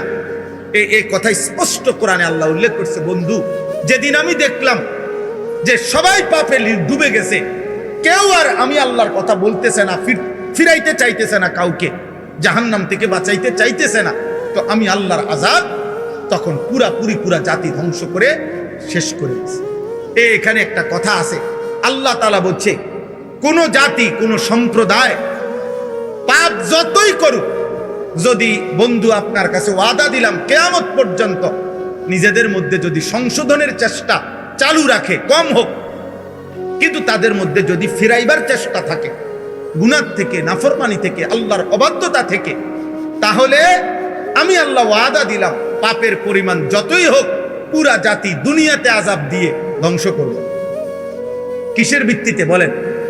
একজন আরেকজনকে ফেরাইবার কি চেষ্টা, ইসলাহের ভিত্তিতে, সংশোধনের চেষ্টার ভিত্তিতে, সংশোধনের চেষ্টা, এটা অব্যাহত থাকা, ধারাবাহিক থাকা। এই জন্য ফিরবে না না ফিরবে এটা জানার বিষয় না, জানার বিষয় হলো ফেরানোর চেষ্টা আছে কি। কথা বুঝছেন? একটা ফ্যামিলির বয়স্ক লোকটা বাইচা আছে, কিন্তু উনার ঘরের ফ্যামিলি 8 জন, উনি দেখতেছে একজনও ফজরের নামাজ পড়ে না। আপনি এটা কিভাবে মেনে নিচ্ছেন? আপনি এটা কেন মেনে নিলেন? যে হুজুর বলছি, আজ যে বহুদিন বলছি, শুনে না, তো শুনে না বলার পরে আপনি থেমে গেলেন, আর বলতেছেন না, এই অনুমতি আপনাদের কে দিল যে আর কইতে হবে না? বুঝেন না এই কথাটা? হযরতে নূহ আলাইহিস সালাম 950 বছর কালেমার দাওয়াত দেওয়ার পরেও, 950 বছর কি মামুলি কথা? 950 বছর একটানা একটি মানুষ, একজন নবী এভাবে দিবা নিশি মানুষকে বলার পরেও যেদিন নৌকা ছাইরা দেয়, কোরআন শরীফে এই সূরাতে আছে, ওয়াফারাত তান্নুর, উনি দেখতেছে দূরে পানি উঠে গেছে, তুফান শুরু হয়ে গেছে, বন্যা শুরু হয়ে গেছে, নাফরমান ডুবা শুরু হয়ে গেছে, এরপরেও শেষ মিনিট পর্যন্ত ওনার ছেলে কেনান, এই কাফের ছেলেটাকে জাহান্নাম থেকে বাঁচাইবার জন্য ঈমানের দাওয়াত দিতেই থাকছে। আল্লাহ কোরআনে বলেন, ওয়াহালা বাইনাহুমাল মাউজ ফাকানা মিনাল মুগরাকিন। নূহ তার কালেমার দাওয়াত দিচ্ছিল, এই অবস্থায় চূড়ান্ত লাস্ট মুহূর্তে ছেলেটার পিঠে একটা ঢেউ আইসা ধাক্কা দিল, আর ছেলেটা ডুবে গেল, কিন্তু ওই পর্যন্ত তিনি আল্লাহর দিকে দাওয়াত দিয়েছেন। তাইলে মৃত্যুর মুহূর্ত পর্যন্ত, শেষ নিঃশ্বাস পর্যন্ত আল্লাহর দিকে ডাকা বন্ধ করছে? কথা বলেন না কেন? কিন্তু ছেলেটা শেষ পর্যন্ত ঈমান আনছে। তাইলে নূহ নবী শেষ পর্যন্ত বলছে, কথা বলেন না, ছেলেটা শেষ পর্যন্ত ঈমান আনছে। তাহলে শেষ পর্যন্ত ঈমান না আনুক, আপনার মৃত্যুর দিন পর্যন্ত আপনার ছেলে নামাজ না পড়ুক, আপনার স্ত্রী বেপরদা চলুক, কিন্তু দেখার বিষয় আপনি বলছেন, আপনি বলা বন্ধ করতে পারতেন না। আপনার বলা বন্ধ করার কি নাই? অনুমতি। ওমা কানা রাব্বুকা লিয়ুহলিকাল কুরা বিযুলমিন ওয়া হুম মুসলিহুন। আল্লাহ বলেন, যদি তোমাদের সম্প্রদায়ের মধ্যে ইসলাহের চেষ্টা থাকে, একজন আরেকজনকে ফিরাইবার চেষ্টা যদি করতে থাকো তোমরা, তো আমি আল্লাহ ওয়াদা দিলাম পাপের পরিমাণ যতই হোক আমি পুরা জাতি একসাথে শেষ করব। এটা আল্লাহর ওয়াদা, এটা আল্লাহর ওয়াদা। 950 বছর পড়ার পরেও উনি থামে না। আচ্ছা, আপনারা বলেন, আমাদের প্রিয় নবী সাল্লাল্লাহু আলাইহি সাল্লামের চাচা আবু তালেব 38 বছর নবীজির পাশে ছিল, নবীজির সেবা করছে, নবী সাল্লাল্লাহু আলাইহি সাল্লামকে আগলাইয়া রাখছে আবু তালেব মোট 38 বছর। কত বছর? 12 বছর বয়সে নবী সাল্লাল্লাহু আলাইহি সাল্লামের দাদা যখন ইন্তেকাল করে, এই 12 বছর বয়সে দাদা আব্দুল মুত্তালিব নবী সাল্লাল্লাহু আলাইহি সাল্লামকে আবু তালেবের হাতে তুলে দিয়ে গেছে, ছেলের কাছে ভাতিজাকে দিয়ে গেছে, বলছে আমার নাতি নবী সাল্লাল্লাহু আলাইহি সাল্লামের আব্বা জান তো ইন্তেকালই করছে, তো এই আবু তালেব দিয়ে গেছে দাদা আবু তালেবের হাতে। আর আমাদের নবী সাল্লাল্লাহু আলাইহি সাল্লামের বয়স যখন 50 বরাবর, তখন আবু তালেব ইন্তেকাল করছে। তাহলে 12 বছর থেকে 50 বছর, কয় বছর হয়? 38 বছর। 12 থেকে 50 হলো কত? 38 বছর। আচ্ছা, এই 38 বছরের মধ্যে নবীজি যে কালেমার দাওয়াত দিছে, এই সময় সীমা হলো 10 বছর। কারণ নবীজির বয়স হলো 50, তখন মারা গেছে আবু তালেব। তাইলে নবীজিকে ইসলামের দাওয়াত অবস্থায় পাইছে কয় বছর? কেমনে বুঝলেন? ওই 40 থেকে কত? 50। কারণ তিনি দাওয়াত দেওয়া শুরু করছে মানুষকে কত বছর বয়সে? 40 বছরে। তাইলে আবু তালেবকে নবীজি কালেমার দাওয়াত দিছে 10 বছর। কত বছর? একটানা 10টি বছর বলার পরেও বুখারী শরীফের রওয়ায়াত একেবারে স্পষ্ট, লাম্মা হাদারাতিল ওয়াফাত, আবু তালেবের যখন মৃত্যুর মুখে, মুমূর্ষ, শেষ নিঃশ্বাস যাবে, এই সেকেন্ড পর্যন্ত খোদার কসম আল্লাহর নবী সাল্লাল্লাহু আলাইহি সাল্লাম উনাকে কালেমার দাওয়াত দিয়েছে। কুল লা ইলাহা ইল্লাল্লাহ কালিমাতান আশহাদু লাকা বিহা ইনদাল্লাহ। বলছে, চাচা শেষবারের মতো বলতেছি, একটা বার শুধু আপনি লা ইলাহা ইল্লাল্লাহর কালেমাটা একটা বার পড়েন চাচা, একবার জলদি বলেন, আমি এই একবারের বলা আপনার ইমানের কালেমা দিয়ে আখিরাতে আল্লাহর সামনে হাসরের ময়দানে আমি আপনার পক্ষে সাক্ষ্য দেব যে আমার চাচা ইমান আনছে। কিন্তু আবু তালেব, হাদিসে আছে, ফালাম ইয়াজাল রাসূলুল্লাহ সাল্লাল্লাহু আলাইহি ওয়াসাল্লাম, নবীজি বারবার বলতেছিলেন ওয়াইউঈদুহুম তিলকাল মাকালা। আর পাশে দুইজন কাফের, একজন আবু জাহল, আরেকজন হলো উমাইয়া ইবনে খালফ, এই দুই বেঈমান পাশে বৈশা বারবার বলতেছিল, আবু তালেব কালেমা বলিস না, তুই আমাদের সাথে আজীবনের সঙ্গী, তুই বলিস না, তুই আমাদের বংশে বেইজ্জতি করিস না। এইভাবে একদিকে এই দুই বেঈমান নিষেধ করতেছে, এদিকে নবী সাল্লাল্লাহু আলাইহি সাল্লাম শেষ নিঃশ্বাস পর্যন্ত বলছে। এখন আপনি এখানে বলেন, আপনারাই বলেন, আবু তালেব কালেমা পড়ছে? নবী সাল্লাল্লাহু আলাইহি সাল্লাম শেষ মুহূর্ত পর্যন্ত বলছে? আবু তালেব শেষ মুহূর্ত পর্যন্ত গ্রহণ করছে? এই কথা। তাহলে আপনার থামার অনুমতি কেমন? বলে বুঝেন নাই আমার কথাটা? আমনে হুজুর আমার বউরে আমি পর্দা করতে মনে 2 বছর কইছি, মনে 5 বছর কইছি। আচ্ছা বুঝলাম 5 বছর বলছেন, কিন্তু এরপরে থেমে গেলেন আর কইতেছেন না, এটার অনুমতি দিল কি? আমার ফোলাডারে হুজুর আমি মনে 50,000 বার বলছি নামাজ পড়তে, হুজুর পড়ে না। আচ্ছা ধরে নিলাম 50,000 বারই বলছেন, কিন্তু 50,000 বারের পরে আর বলতে হবে না, এই ফয়সালা নিলেন কেমন? বুঝেন নাই কথাটা? এই সিদ্ধান্ত নিলেন কিভাবে? আমি কই কোরআন সুন্নাহর মধ্যে তো আপনার জন্য এমন কোনো অনুমতি নাই যে তুমি 10 বার বলিয়া 10 বছর বলার পরে আর বলতে হবে না, 11 বছর বলার পরে আর বলতে হবে না, 1 লক্ষ বার বলিয়া সারলে এরপরে আর বলবা না, এমন অনুমতি আছে? তো নবী সাল্লাল্লাহু আলাইহি ওয়াসাল্লাম হযরতে জিবরাইল সামনে দাঁড়িয়ে, মালাকুল মউত আজরাইল সামনে দাঁড়িয়ে, এই দুইজন ফেরেশতা শেষ মুহূর্তে আল্লাহর নবী সাল্লাল্লাহু আলাইহি সাল্লাম যখন রূহ মুবারক জান কবজ করবে, এই সময় আম্মা জান আয়েশা নবীর স্ত্রীর বুকে মাথা রাখা অবস্থায় নবীজি ছিলেন। এই সময় নবী সাল্লাল্লাহু আলাইহি সাল্লামের রূহ মুবারক কবজ করছে। তো এই সময় নবীজি বললেন, আয়েশা আমি চলে যাচ্ছি আমার আল্লাহর কাছে, তবে যাওয়ার মুহূর্তে আমার উম্মতের জন্য আমার আখিরি ওসিয়ত আমি তোমার মাধ্যমে বলে গেলাম, আসসালাত আসসালাত আসসালাত। আমার উম্মতকে শেষবারের মতো বইল যে তোমাদের নবী শেষবারের মতো বলে গেছে, নামাজ নামাজ নামাজ। তাহলে নবী সাল্লাল্লাহু আলাইহি ওয়াসাল্লাম উম্মতকে বলা বন্ধ করে দিছে কোন দিন? ইন্তেকালের 3 মাস আগে। কথাটা থেমে গেছে তিনি, তাহলে আপনি থামলেন কেন? আপনি কেমনে বললেন এই অজাতে আর মানুষ হইতো না? আপনি বলেন, আপনি কেমনে বুঝে ফেললেন যে এই সমাজের ছেলেরা বদলাবে না? আপনি কেমনে বুঝলেন? এই পৃথিবীতে 100 খুনের আসামি, 100 খুনের ডাকাত, সে আল্লাহর ওলি হয় নাই? এই পৃথিবীতে বেশ্যা নারী, সে আল্লাহর ওলি হয় নাই? তো আমনের ফুট কি এত খারাপ হয়ে গেছে? ভাই কি 100 মার্ডার করে ফেলছে? বলেন 24 ঘন্টা মদের আড্ডায় থাকতো, মদের আড্ডায়। এমন আল্লাহর বান্দা, আল্লাহর প্রিয় বান্দা এমনও ছিল, কিতাবে আছে, শুধুমাত্র জীবনে একদিন চলার পথে এই মদ খাওয়া মাতাল অবস্থায় একটি পাতার মধ্যে, কাগজের মধ্যে বিসমিল্লাহির রহমানির রহিম লেখা একটা কাগজের টুকরা পড়েছিল। ওই সময় এটা তুলে নিয়া এটারে পরিষ্কার করে মুছা ঘরের উঁচু জায়গার মধ্যে নিয়ে রাখছে, একটা হেফাজত করছে এই কাগজটা।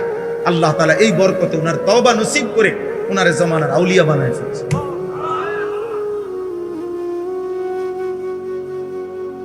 হ্যাঁ,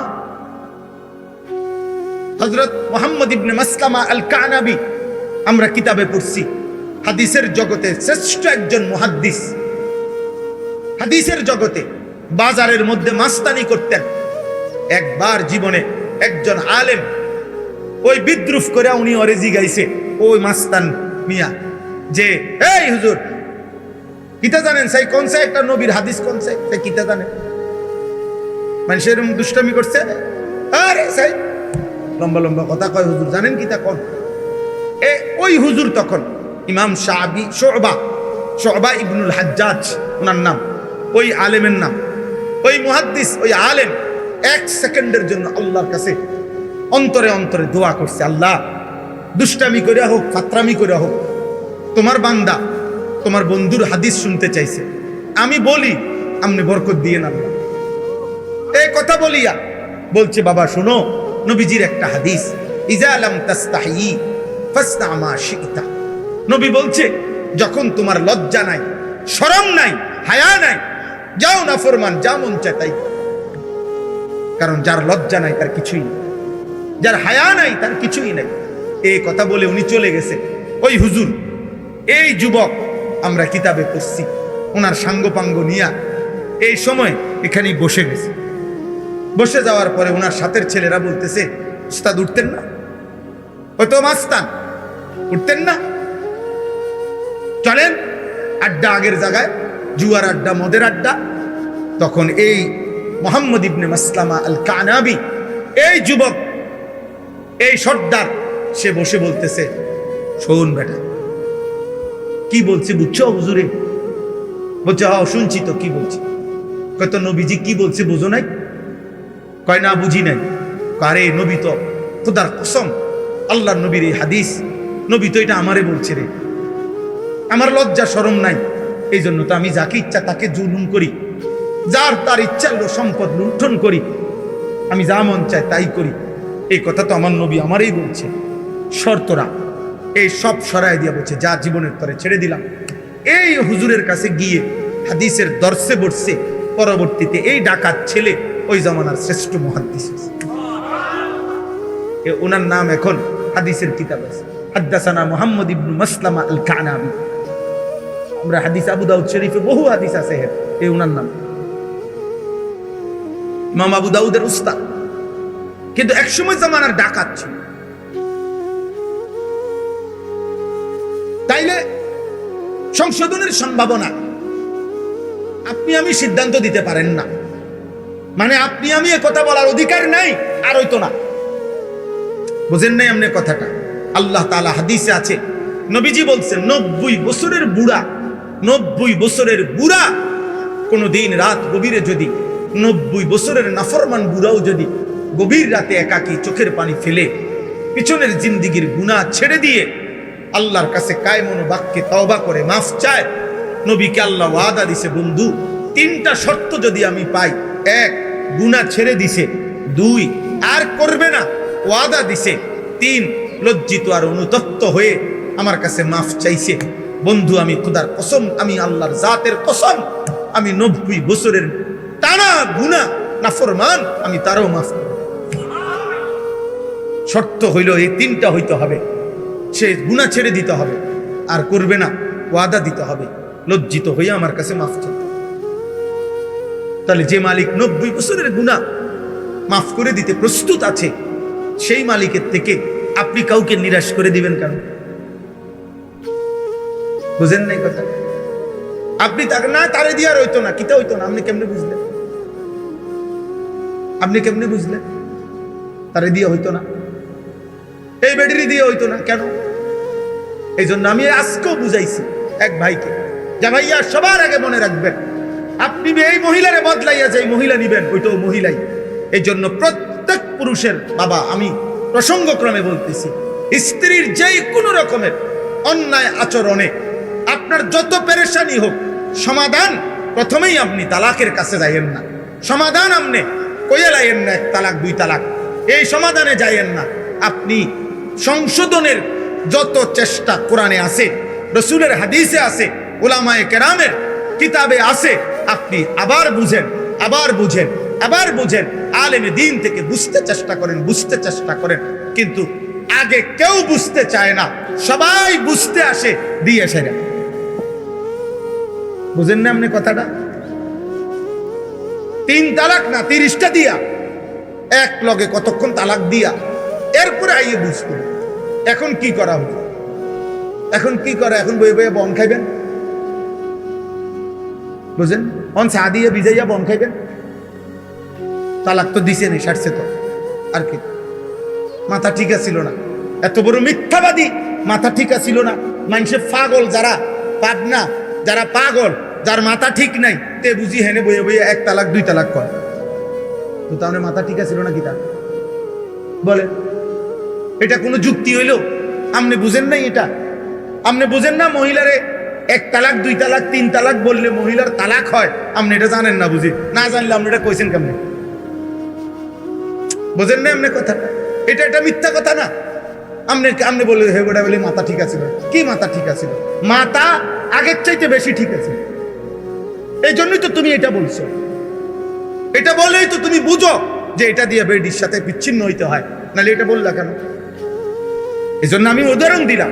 হ্যাঁ, অপরাধ আছে চলার পথে, নারী পুরুষের, স্বামী স্ত্রীর কারো না কারো পক্ষের বাড়াবাড়ি হইতেই পারে, কিন্তু সমাধানে কেন প্রথমেই? কত আমি এই সেদিনও কিছুদিন আগে,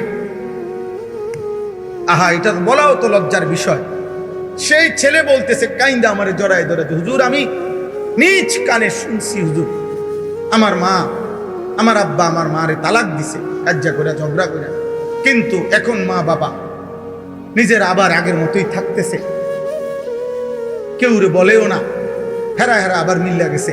কিন্তু হুজুর আমি তো জানি, আমি নিজ কানে শুনছি, আমি তো জানি এটা হারাম।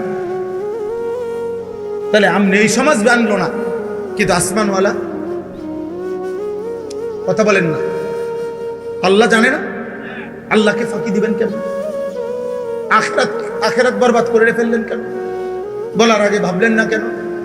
ইসলামের মধ্যে একাধিক পন্থা আছে, অসংখ্য ব্যবস্থাপনা কোরআনুল কারীমের মধ্যে আছে।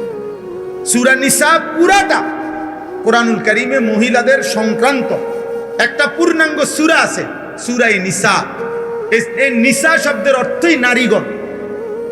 কোরআন শরীফে পুরুষগণ এই নামে কোনো সূরা নাই, কিন্তু নারীর নামে সূরা আছে। পুরুষের নামে কোনো সূরা নাই, মানে পুরুষগণ এ কথা নামে নাই, কিন্তু নারীগণ বহু বচন এই নামে সূরা আছে।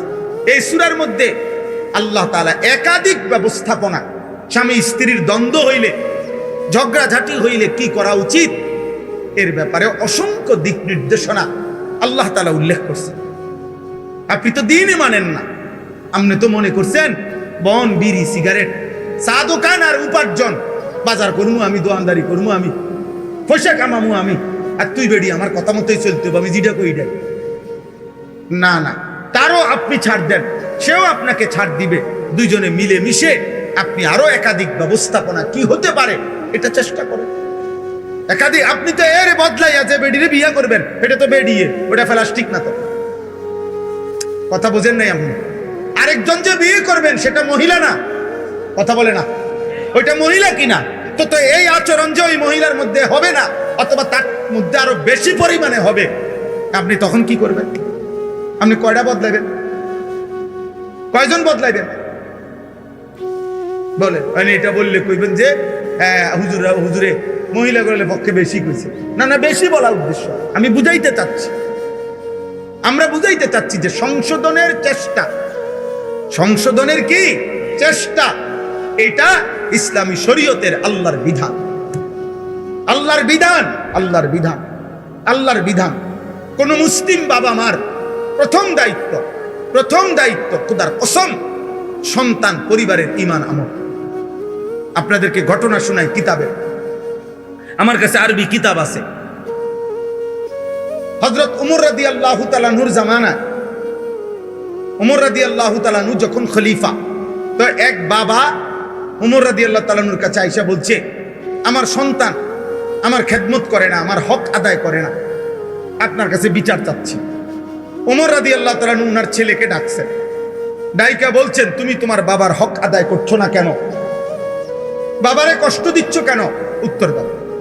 এই তখন ছেলে, হাদিসে আছে, ওই ছেলেটা ওমর রাদিয়াল্লাহু তাআলা আনহুকে প্রশ্ন করছে, আমিরুল মুমিনিন, আপনি আপনি বলেন, আমার বাপে আমার কাছে যেমন আমার উপরে যেমন হক আছে, আমার কোনো হক আমার বাপের উপরে ছিল কিনা, আমার কোনো প্রাপ্য আসেনি আমার বাপের নিকট, সেটা কি বলে?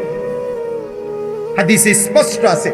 হযরত ওমর বলছে, হ্যাঁ, তুমি আর তোমারও 3টা হক আছে তোমার বাবার নিকটে, তোমার বাবার যেরকম হক আছে তোমার নিকটে, তোমারও 3টা হক আছে তোমার বাবার নিকটে।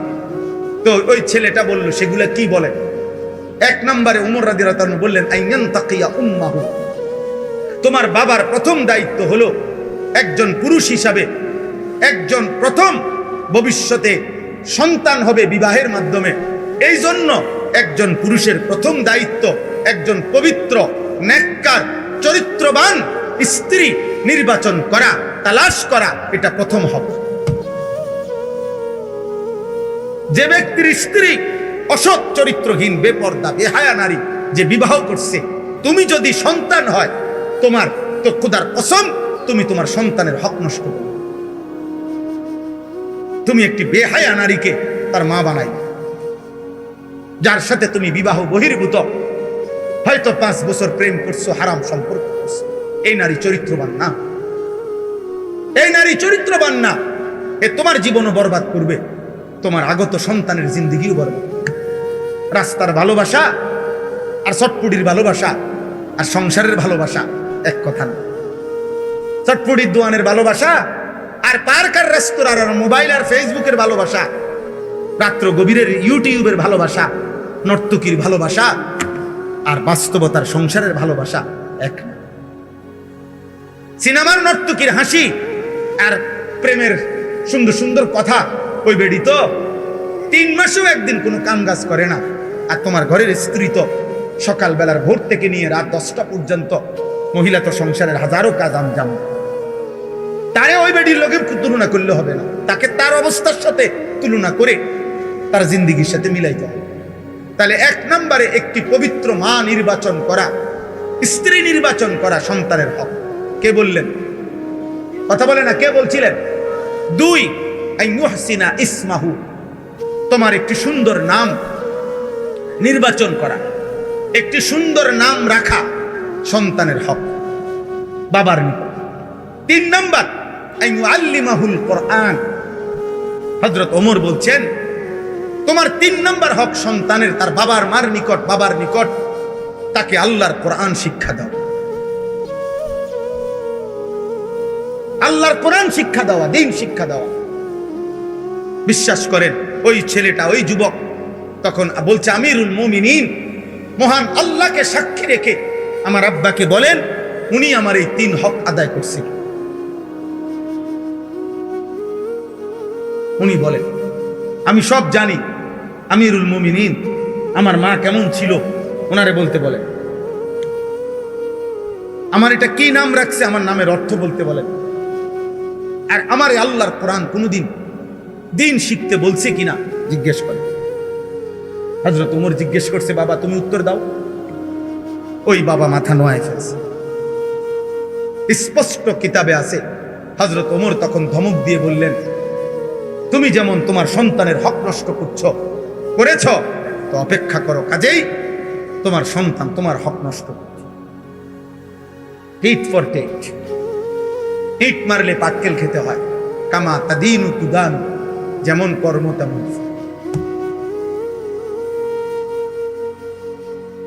এটা জরুরি। আমি তো এই জন্য ছেলেদেরকে সবসময় বলি, আব্বা তোমার আজকের এই মোবাইল, আজকের এই নারীর আসক্তি, আজকে তোমরা যারা নওজোয়ান ছেলে দিবানিশি মোবাইল চালাও, নারী দেখো, ছবি দেখো, অশ্লীল দৃশ্য দেখো, নামাজ নাই, সেজদা নাই, পাক নাফাক নাই, পবিত্রতার ধার ধারণা। আব্বা মনে রাখো, একটা ছেলে, এখানে তো তুমি শেষ না, তুমি তো শেষ না। এখনো না তুমি ব্যাচেলার, এখনো না তুমি অবিবাহিত। আল্লাহ চাহিতো তোমার সংসার হবে, আল্লাহ চাহিতো তোমার ফ্যামিলি হবে, আল্লাহ চাহিতো আবার তোমার ঘরে সন্তান আসবে। সেদিন তুমি আমার 14 বছরের ছেলে মাদ্রাসায় পড়ে, ঢাকা সাইনবোর্ড জামিয়া আশরাফিয়া মাদ্রাসায়।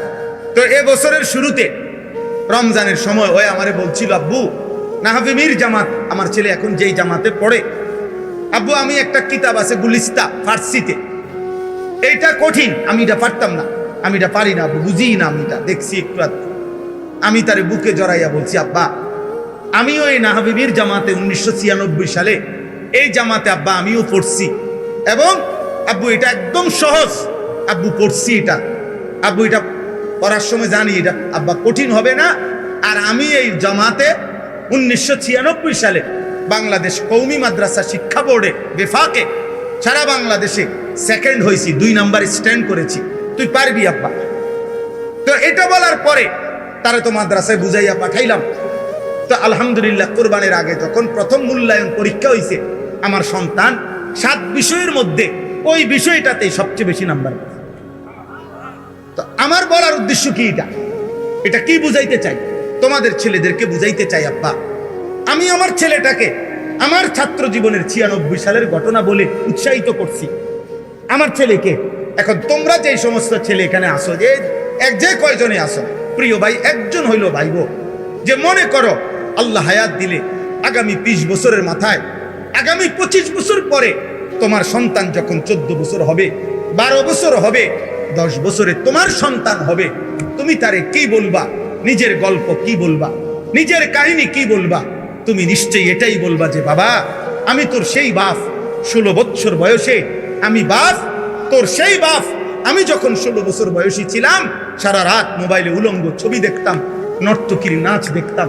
আমি তোর সেই নাফরমান বাপ যে কোনোদিন 5 ওয়াক্ত নামাজ পড়ি নাই, যে 365 দিনে কোনোদিন ফজরের নামাজ পড়ি নাই। আমি তোর সেই নিকৃষ্ট বাপ, তুই আমার সন্তান নাই তো তুই কি বলবি নাফরমান পর? বলো আব্বা, একটা ছেলে বলো, একটা বেনামাজি নাফরমান চরিত্রহীন যুবক নারী দেখে, ছবি দেখে, মদের আড্ডা, জুয়ার আড্ডা, নারীর আড্ডা, অসৎ বন্ধুদের আড্ডা, এখানেই শেষ? তুমি সামনে আগাইতা না? তুমি সামনে আগাইতা না?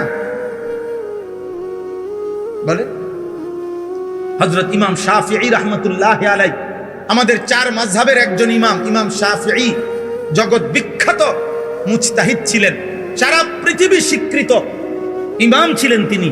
ইমাম শাফিঈ রাহমাতুল্লাহি আলাইহি পরিষ্কার বলছে, হে মুসলমান, আল্লাহর কসম, আয-জিনা কারজুন। ইমাম শাফি বলে গেছে যে শোনো, ব্যভিচার, নারীর সাথে হারাম সম্পর্ক, খোদার কসম তিনি বলছে এটা একটা ঋণ, যে করলা মনে রেখো, তওবা না করিলে, আল্লাহ মাফ না করিলে, তোমার ফ্যামিলির কাউকে দিয়ে অচিরেই সেই ঋণ তুমি শোধ দিতে হবে। খোদার কসম, আদ্দা ওয়াদ্দাওয়া কিতাবে এটা, তোর বিবি শোধ দিবে, তোর মেয়ে শোধ দিবে, তোর বোন শোধ দিবে তোর ব্যভিচারের, তোর নোংরামির শোধ তোর বিবি দিবে, তোর স্ত্রী, তোর মা, তোর বোন, তোর কন্যা। নাউজুবিল্লাহ, সেদিন বুঝবা জীবন কত কঠিন। আমাদের কুমিল্লা মুরাদনগরে একজন আলেমে দ্বীন, এই কোরআন সামনে বললাম ভাই, উনি নিজে বলছে এক মেয়ে এক ছেলের সাথে ভাগ্যা গেছে, ওই এলাকায় ভাগ্যা যাওয়ার পরে বাপে তালাশ করতে করতে না পাইয়া মামলা করছে পোলার নামে। পোলার সন্ধান জানতো কিন্তু খুঁজে পাচ্ছিল না। পোলার নামে নাম ঠিকানায় যখন মামলা করছে, তখন ওই মেয়ে, কসম আল্লাহর, ওই আলেম জীবিত আছে, যদি কারো চ্যালেঞ্জ করতে মন চায় আমি নিয়ে যাবো তোমার ওই হুজুরের কাছে। আমি ইচ্ছা করে নাম বলতেছি না আর কি। ওই হুজুর বলল, ওই বাপে যখন মামলা করছে ছেলের নামে, ওই মেয়েটা একটা চিঠি পাঠাইছে তার বাপের কাছে। চিঠির মধ্যে যেটা লিখছে, আব্বা, যেই কাজটি আপনি আমার মায়ের সাথে আপনি যেটা করেছিলেন হুবহু আমি তাই করলাম, আমার বেলায় মামলা করলেন কেন? তার মানে আপনি জবাব দেন আব্বা, আপনি কি আমার মারে ভাগাইয়া নিয়ে বিয়ে করেন নাই? আমি তো জানি। তো একই কাজ আমি করলাম, এখন আমার বেলায় মামলা দিলেন কেন? ওই বাবা কসম আল্লাহ ওই আলেমের কাছে আইলে চিঠি দেখাইয়া অঝরে বাচ্চার মতো কাঁদছে যে হুজুর এখন আমি কি বলবো? আমি আমার মেয়েরে ফিরাই আনবো কেমনে? আমার মেয়ে তো কোনোভাবেই বুঝাই যায়, সেটাই বুঝাচ্ছে যে বাবা আমি ইচ্ছা করে গেছি, তোমার কি এখানে? কিন্তু সে তো আমার নিজের ইজ্জতের উপরে, অস্তিত্বের উপরে কি দিল? আর কিছু বলার আছে? বড়া কথা বলেন না কেন? এই জন্য দোস্ত আমার, প্রিয় ভাই আমার, আমি এটাই চাইছিলাম, আমরা এটাই চাই প্রতিদিন। আমার কষ্ট হয়, ওই ভাই রাগ করছে, রাগ করুক, কোনো অসুবিধা নেই, কিন্তু এই স্ট্যান্ড আর হাতে ধরা মোবাইল এক কথা না। এই যে দেখেন আপনাদের এখন মনোযোগ, প্রত্যেকের কম বেশ আমাদের দিকে আন্তরিকভাবে একটা মনোযোগ আছে।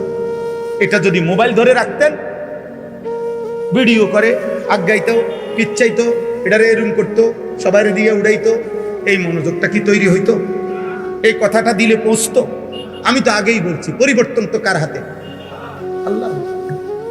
পরিবর্তন আল্লাহর হাতে, আল্লাহর হাতে, আল্লাহর হাতে। গতকালকে যখন এসার পরে আমি বয়ান করছি, গতকাল ওই মন কষায়ের একটা জায়গা আছে, কসবার পরে ওইখানে অজোরে বৃষ্টি হইতেছে মসজিদে, মানে বাহিরে একেবারে পুরা বৃষ্টির মধ্যে ফুল বৃষ্টি হইতেছে মুষলধারে। আলহামদুলিল্লাহ আমি আমার বয়ান করে গেছি, মসজিদে ভরপুর যে কয়জন মানুষ ছিল বলে গেছি। আল্লাহর কথা বলতে থাকা, আল্লাহর কথা বলতে থাকা, আল্লাহর কথা বলতে থাকা, আল্লাহর কথা বলতে থাকা। দোস্ত আমার, ভাই আমার, বন্ধু আমার, প্রত্যেকের কাছে অনুরোধ রইল। আমি এবার আমার কথার সমাপ্তির দিকে আসতেছি। এই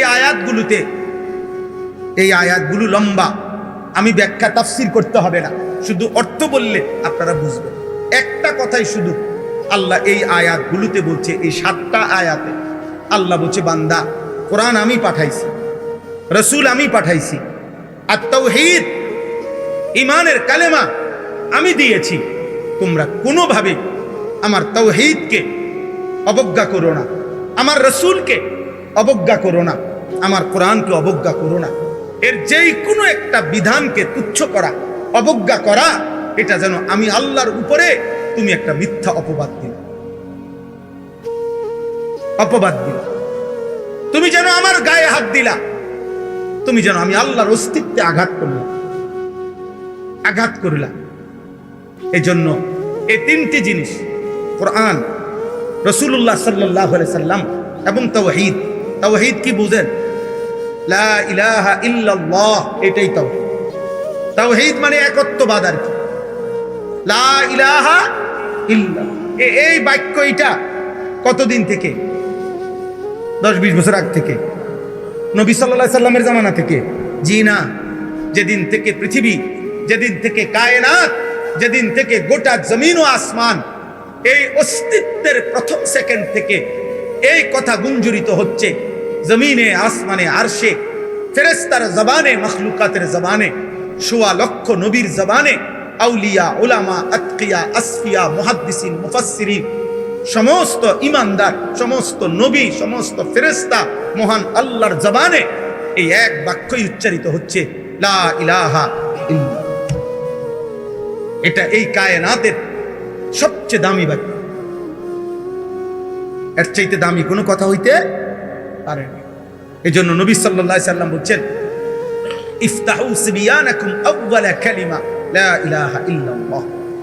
তোমাদের বাচ্চা, তোমাদের সন্তানের প্রথম কালেমা, প্রথম বাক্য এই কথা বলাও, লা ইলাহা ইল্লাল্লাহ।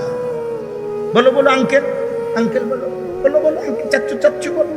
আশ্চর্য, আঙ্কেল আঙ্কেলিটা বুঝি এতবার মস্ক করার লাগে, বুঝছেন না? নানা ভাই, নানা ভাই বলো, নানা ভাই, নানা ভাই মস্ক করাইতে আছে আবার চাচ্চু আম্মু।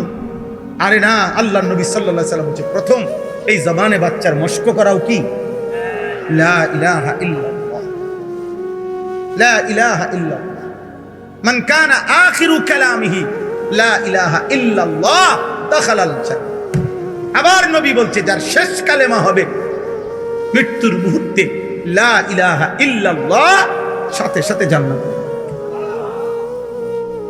তাওহীদ যেন হয় প্রথম দিনের সবক, তাওহীদ যেন হয় শেষ দিনের সবক, তাওহীদ যেন হয় জবানের প্রথম বাক্য, তাওহীদ যেন হয় জবানের শেষ। তাওহীদ মানে কি বলেন না? লা ইলাহা ইল্লাল্লাহ। এই কথা এক যাররা অস্বীকার করে আল্লাহ বলেন আমার গায়ে অপবাদ দাও, আমারে মিথ্যা অপবাদ দাও, আমি তারে ছাড়ব না, আমি তারে ছাড়ব না রে বান্দা। দুই, আমার রাসূলের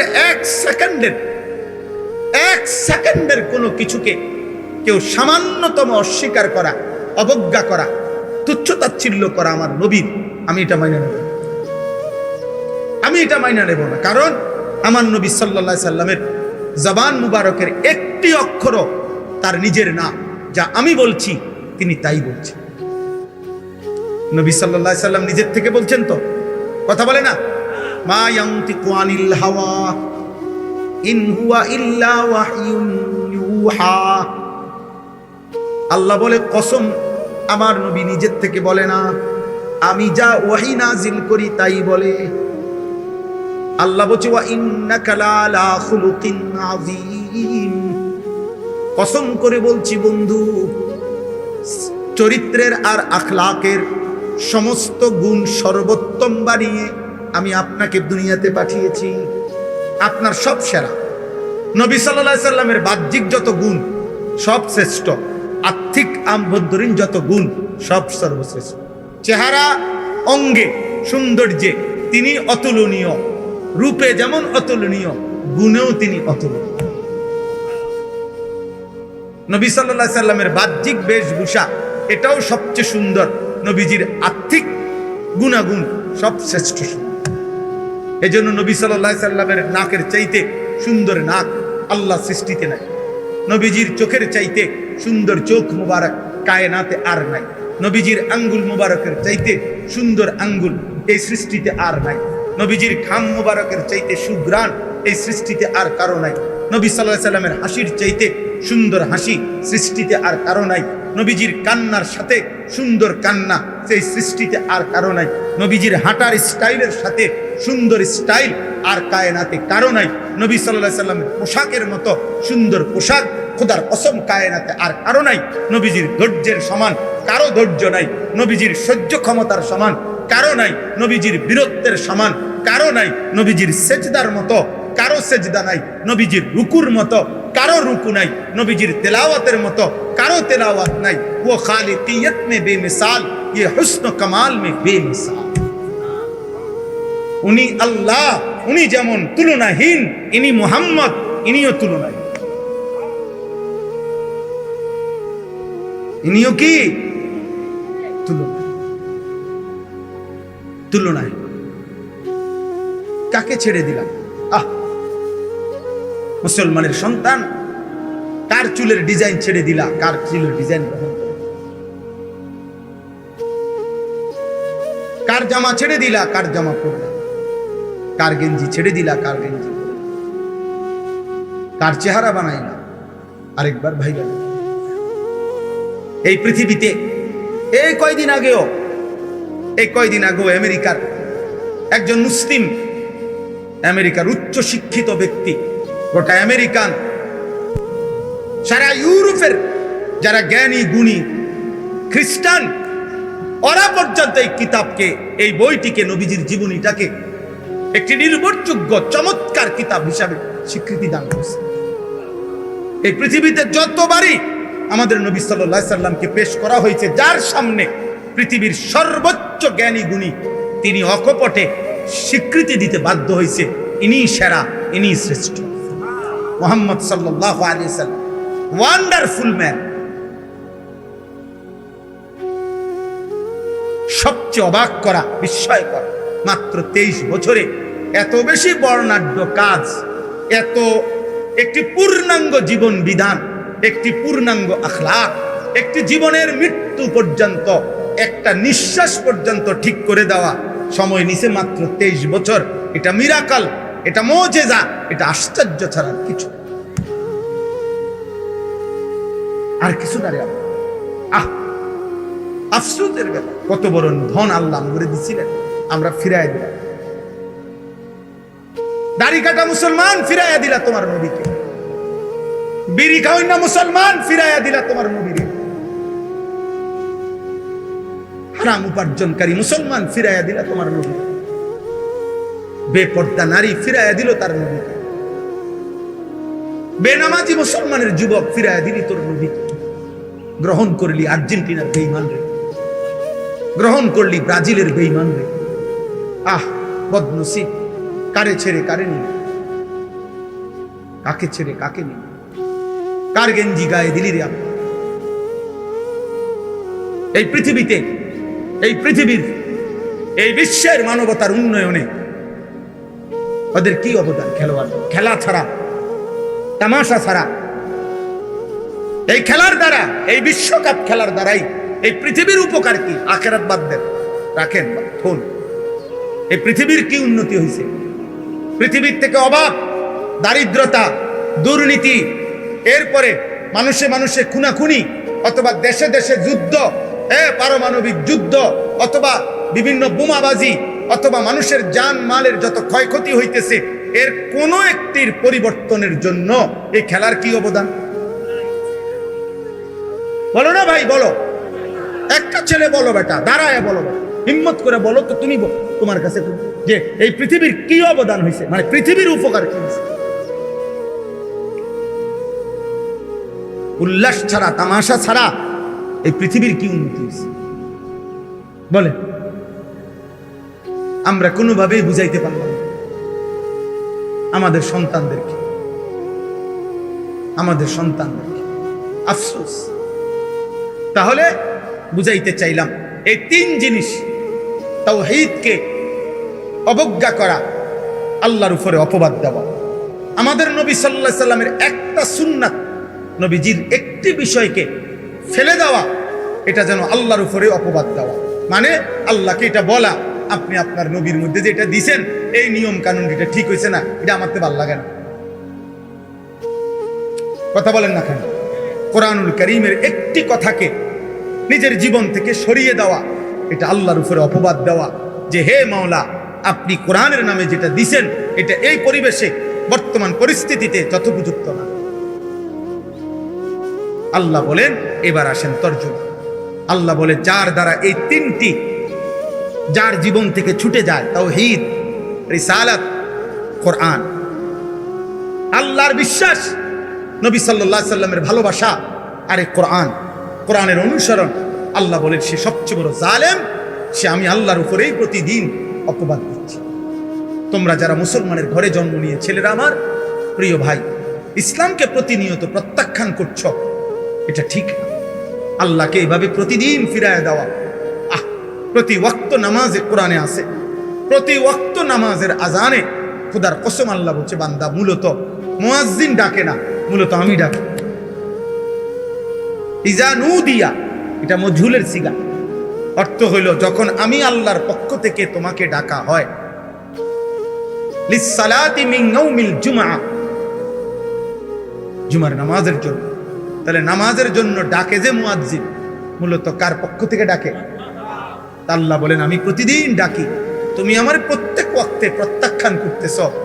তারপরেও বান্দা মনে রেখো, ভাত খাওয়াইতেছি, ঘুম পাড়াইতেছি, দুনিয়া চলতে দিচ্ছি, খুব আহামরি কিছু না এগুলা, কিন্তু আমি আল্লাহ তাআলা আখিরাতে চোখ বন্ধ হইলে কবরে 1 সেকেন্ডের জন্য আর ছাড়বো না।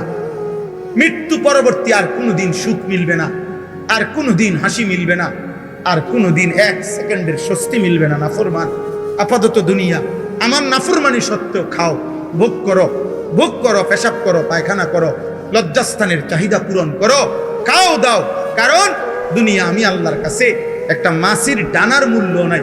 দুনিয়া আমি আল্লাহর কাছে অভিশপ্ত, দুনিয়া আমি আল্লাহর কাছে তামাশা, দুনিয়া আমি আল্লাহর কাছে খেলাধুলা, দুনিয়া আমি আল্লাহর কাছে ফালতু খেলনা, কিচ্ছু না, কিচ্ছু না।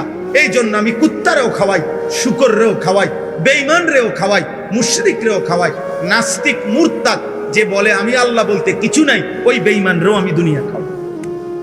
কারণ এটা যে কিচ্ছু না, নাই তো আল্লাহ তাআলারে না অস্বীকারকারীকে আল্লাহ কেন খাওয়ায়? এই জন্য দুনিয়া ভোগ করা কিছুই না, এটা তেমন কিচ্ছু।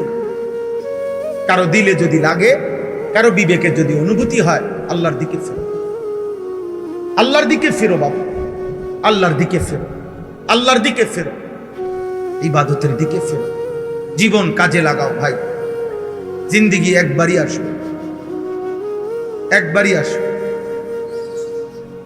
আর ফিরবে না, আর ফিরবে। সুদে ঘুষে কিস্তিতে হারামে হালালে জায়েজ না জায়েজ সব মিলাইয়া যে সমস্ত বাবারা উপার্জন করছেন, আহা আফসোস ছাড়া আর কিছুই জুটবে না। নাফরমান সন্তান সুদের টাকা খাইয়া যে ফুটবল হয়েছে, কে আপনার কথা মনে রাখতো না? কিস্তির টাকা দিয়া যে ঘর পালছেন, ওরা আমনে চিনত। আপনি মইরা 20 বছর পরে, 10 বছর পরে আইয়া চাইয়েন, আমনের বানানো একটা ফার্নিচারও নাই, আর ওই তার ঘরের নাতি আমনে চিনত। খুব আমনে কেনা খুব আমি এই বাড়ির মুরব্বী, ফকির মুরব্বী কিতাব চিনবে না। নাফরমানকে কেউ মনে রাখে না, কেউ মনে রাখে না। বাপ হিসাবও ব্যর্থ, হারামখোর বাপও ব্যর্থ, সুদখোর বাপও ব্যর্থ, ঘুষখোর বাপ ব্যর্থ, কিস্তিখোর বাপ ব্যর্থ। সে আসলে স্ত্রী সন্তানের কোনো উপকার করে না, দুনিয়ারও না আখিরাত। হারামখোর তার পরিবারের দুনিয়াবি উপকারও করে নাই। কারণ কোরআনের স্পষ্ট চ্যালেঞ্জ আল্লাহ, হারামখোরের ফ্যামিলি আমি আল্লাহ তাআলা বরকত শূন্য করবই করব। তো লাভ কি থাকবে? আল্লাহ বলছেন এটা আমার ওয়াদা, হারাম উপার্জনকারী আমি বরকত দেব, লাভ হইতো না। এই অবাবার যাইতো, অবাবার যায়, লাখ টাকা ইনকাম, কিস্তি চলে 60টা, কিস্তি শেষ হয় না। কিস্তি কি আমরা জানি তো? আমরা কি চাঁদের দেশে থাকি মিয়া? আমরা তো দুনিয়াতেই থাকি। আল্লাহ আমাদেরকে হেফাজত করে। চলো ভাই, চলেন বাবা, নিয়ত করি আল্লাহকে নারাজ করব, বলেন ইনশাআল্লাহ। নবী সাল্লাল্লাহু আলাইহি সাল্লামকে ভুলবো না, বলেন ইনশাআল্লাহ। কোরআনকে ছাড়বো না, বলেন ইনশাআল্লাহ। আল্লাহ তৌফিক দান করেন। এই শুনেন তরজমা, শেষ কথা।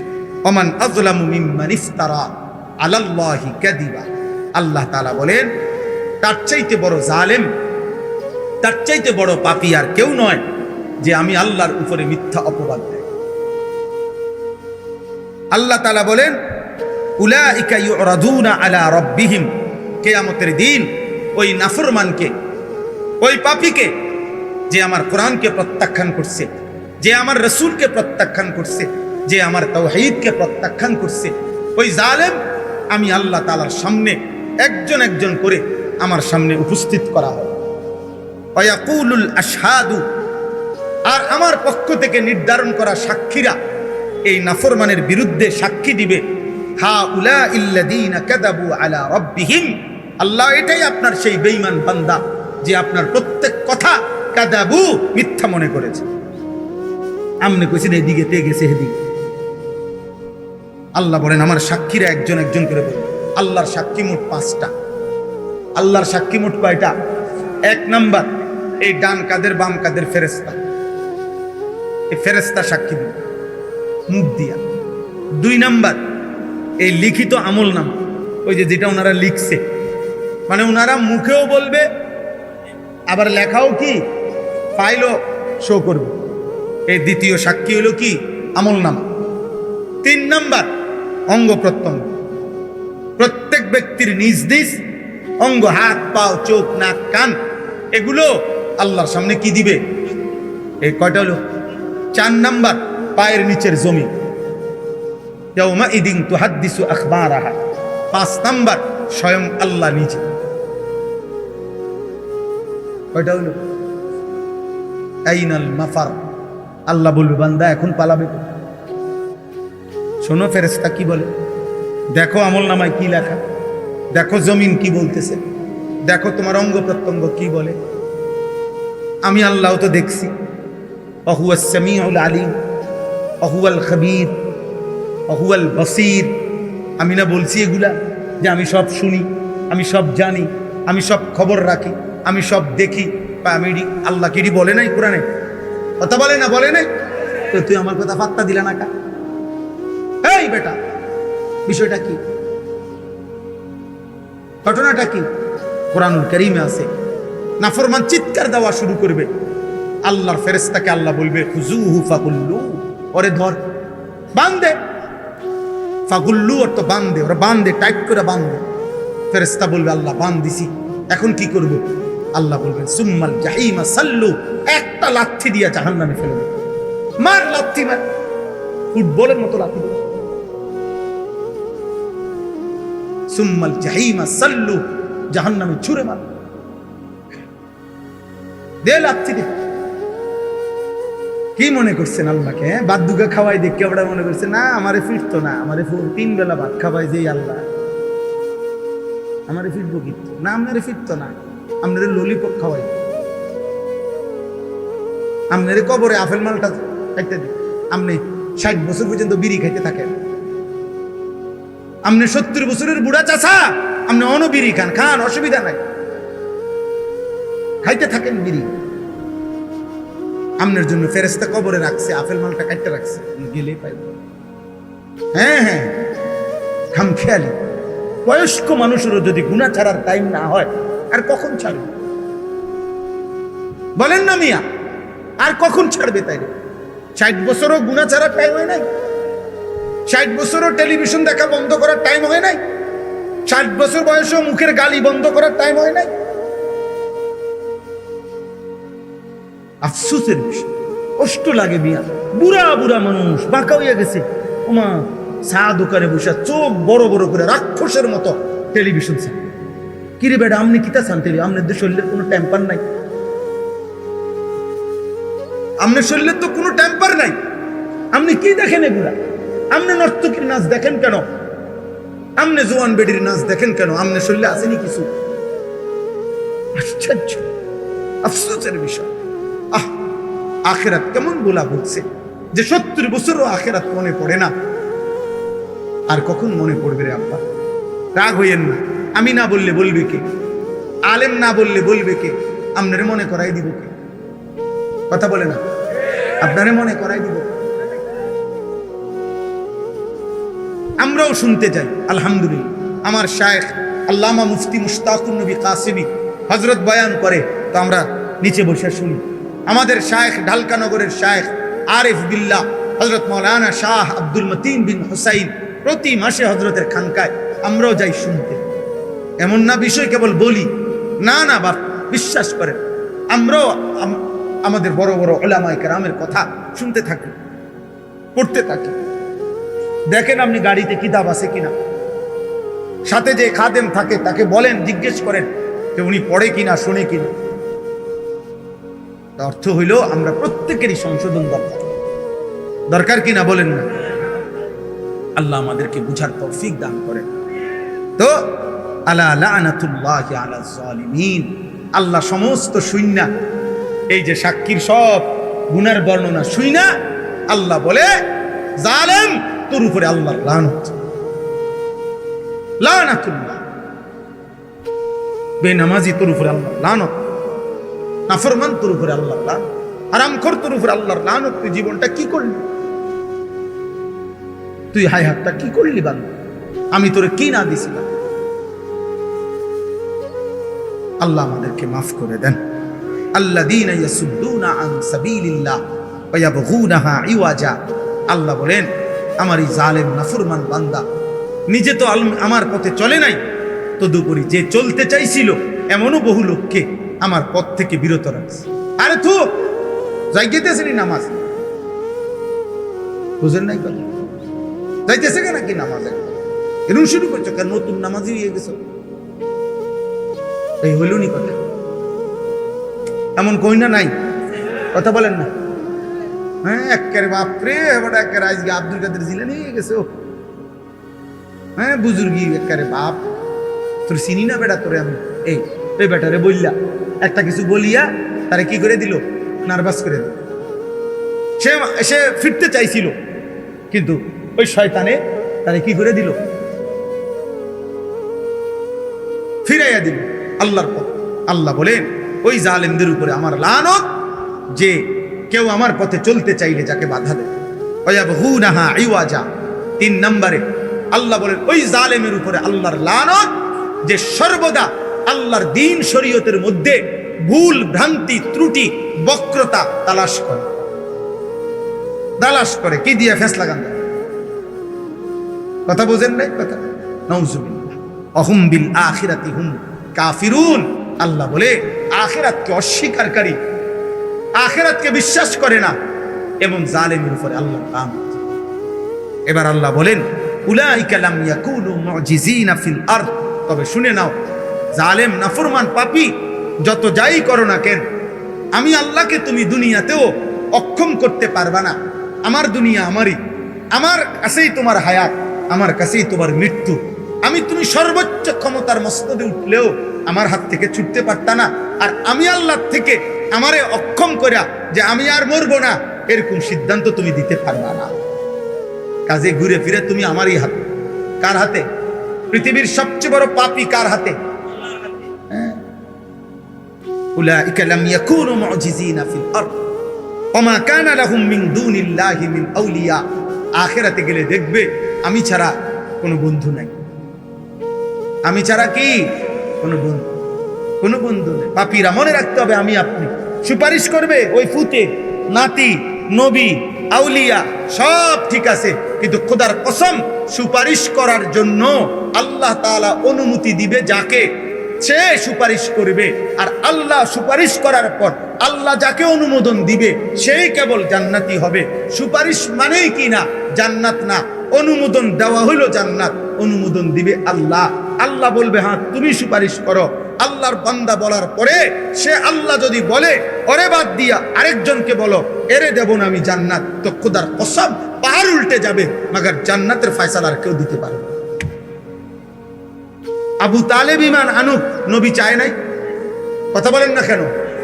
আবু তালেব ঈমান আনুক নবী চাইছিলেন? আবু জেহেল ঈমান আনুক নবী চাইছিলেন? আবু লাহাব ঈমান আনুক নবী চাইছিলেন? তো আল্লাহ বলছে বন্ধু তার ব্যাপারে আপনার দাওয়াত আমি গ্রহণ করলাম না। আবু বকরেরটা গ্রহণ করলাম, ওমরেরটা গ্রহণ করলাম, উসমানেরটা গ্রহণ করলাম। তো আল্লাহ এও কুরাইশ বংশের এরটা গ্রহণ করলেন কেন, এরটা গ্রহণ করলেন না কেন? আল্লাহ বলেন ফয়সালা আমার, দাওয়াত আপনার। দাওয়াত দিবেন আপনি, সিদ্ধান্ত দেবে আল্লাহ। ঠিক সুপারিশ করবেন আপনি, সিদ্ধান্ত দিবে কে? কি বুঝা আছেন? নবী সুপারিশ করবে 100 বার, হাফেজ আলেম সুপারিশ করবে 100 বার, পীর আউলিয়া আল্লাহর নেক বান্দা সুপারিশ করবে, ঠিক আছে সব, কিন্তু আপনাকে যে ছাড়বে তার নিশ্চয়তা কি? আল্লাহ আমাদেরকে হেফাজত করে, আল্লাহ আমাদেরকে ইউদাআফু লাহুমুল আযাব। আল্লাহ তাআলা বলেন নেক কাজের পথে যারা বাধাগ্রস্ত করেছে তাদের জন্য দ্বিগুণ শাস্তি। মা কানু ইস্তাতিউনা আস-সামআ ওয়া মা কানু ইউবসিরুন। আমি আল্লাহর কথা না কান দিয়া শুনছে না চোখ দিয়া দেখছে, কিছুই করে না। উলাইকাল্লাযীনা খাসিরু আনফুসাহুম ওয়া যাল্লা আনহুম মা কানু ইফতারুন। আল্লাহ বলেন আজ আখিরাতে তারা নিজেরাও ক্ষতিগ্রস্ত হলো, আর আমি আল্লাহকে বাদ দিয়ে যার দিকে ফিরছিল সেও তাদেরকেও হারিয়ে ফেললো। আজ আর দেবতাও মিলবে না, আজ আর মূর্তিও পাবে না, আজ আর বন্ধু নামের যারা অসৎ পথে চালাইছে তাদেরকেও পাবে। লা জারামা আন্নাহুম ফিল আখিরাতি হুমুল আখসারুন। নিঃসন্দেহে তারা আখিরাতে ক্ষতিগ্রস্ত। কি বলেন না? ক্ষতিগ্রস্ত। আল্লাহ আমাদেরকে হেফাজত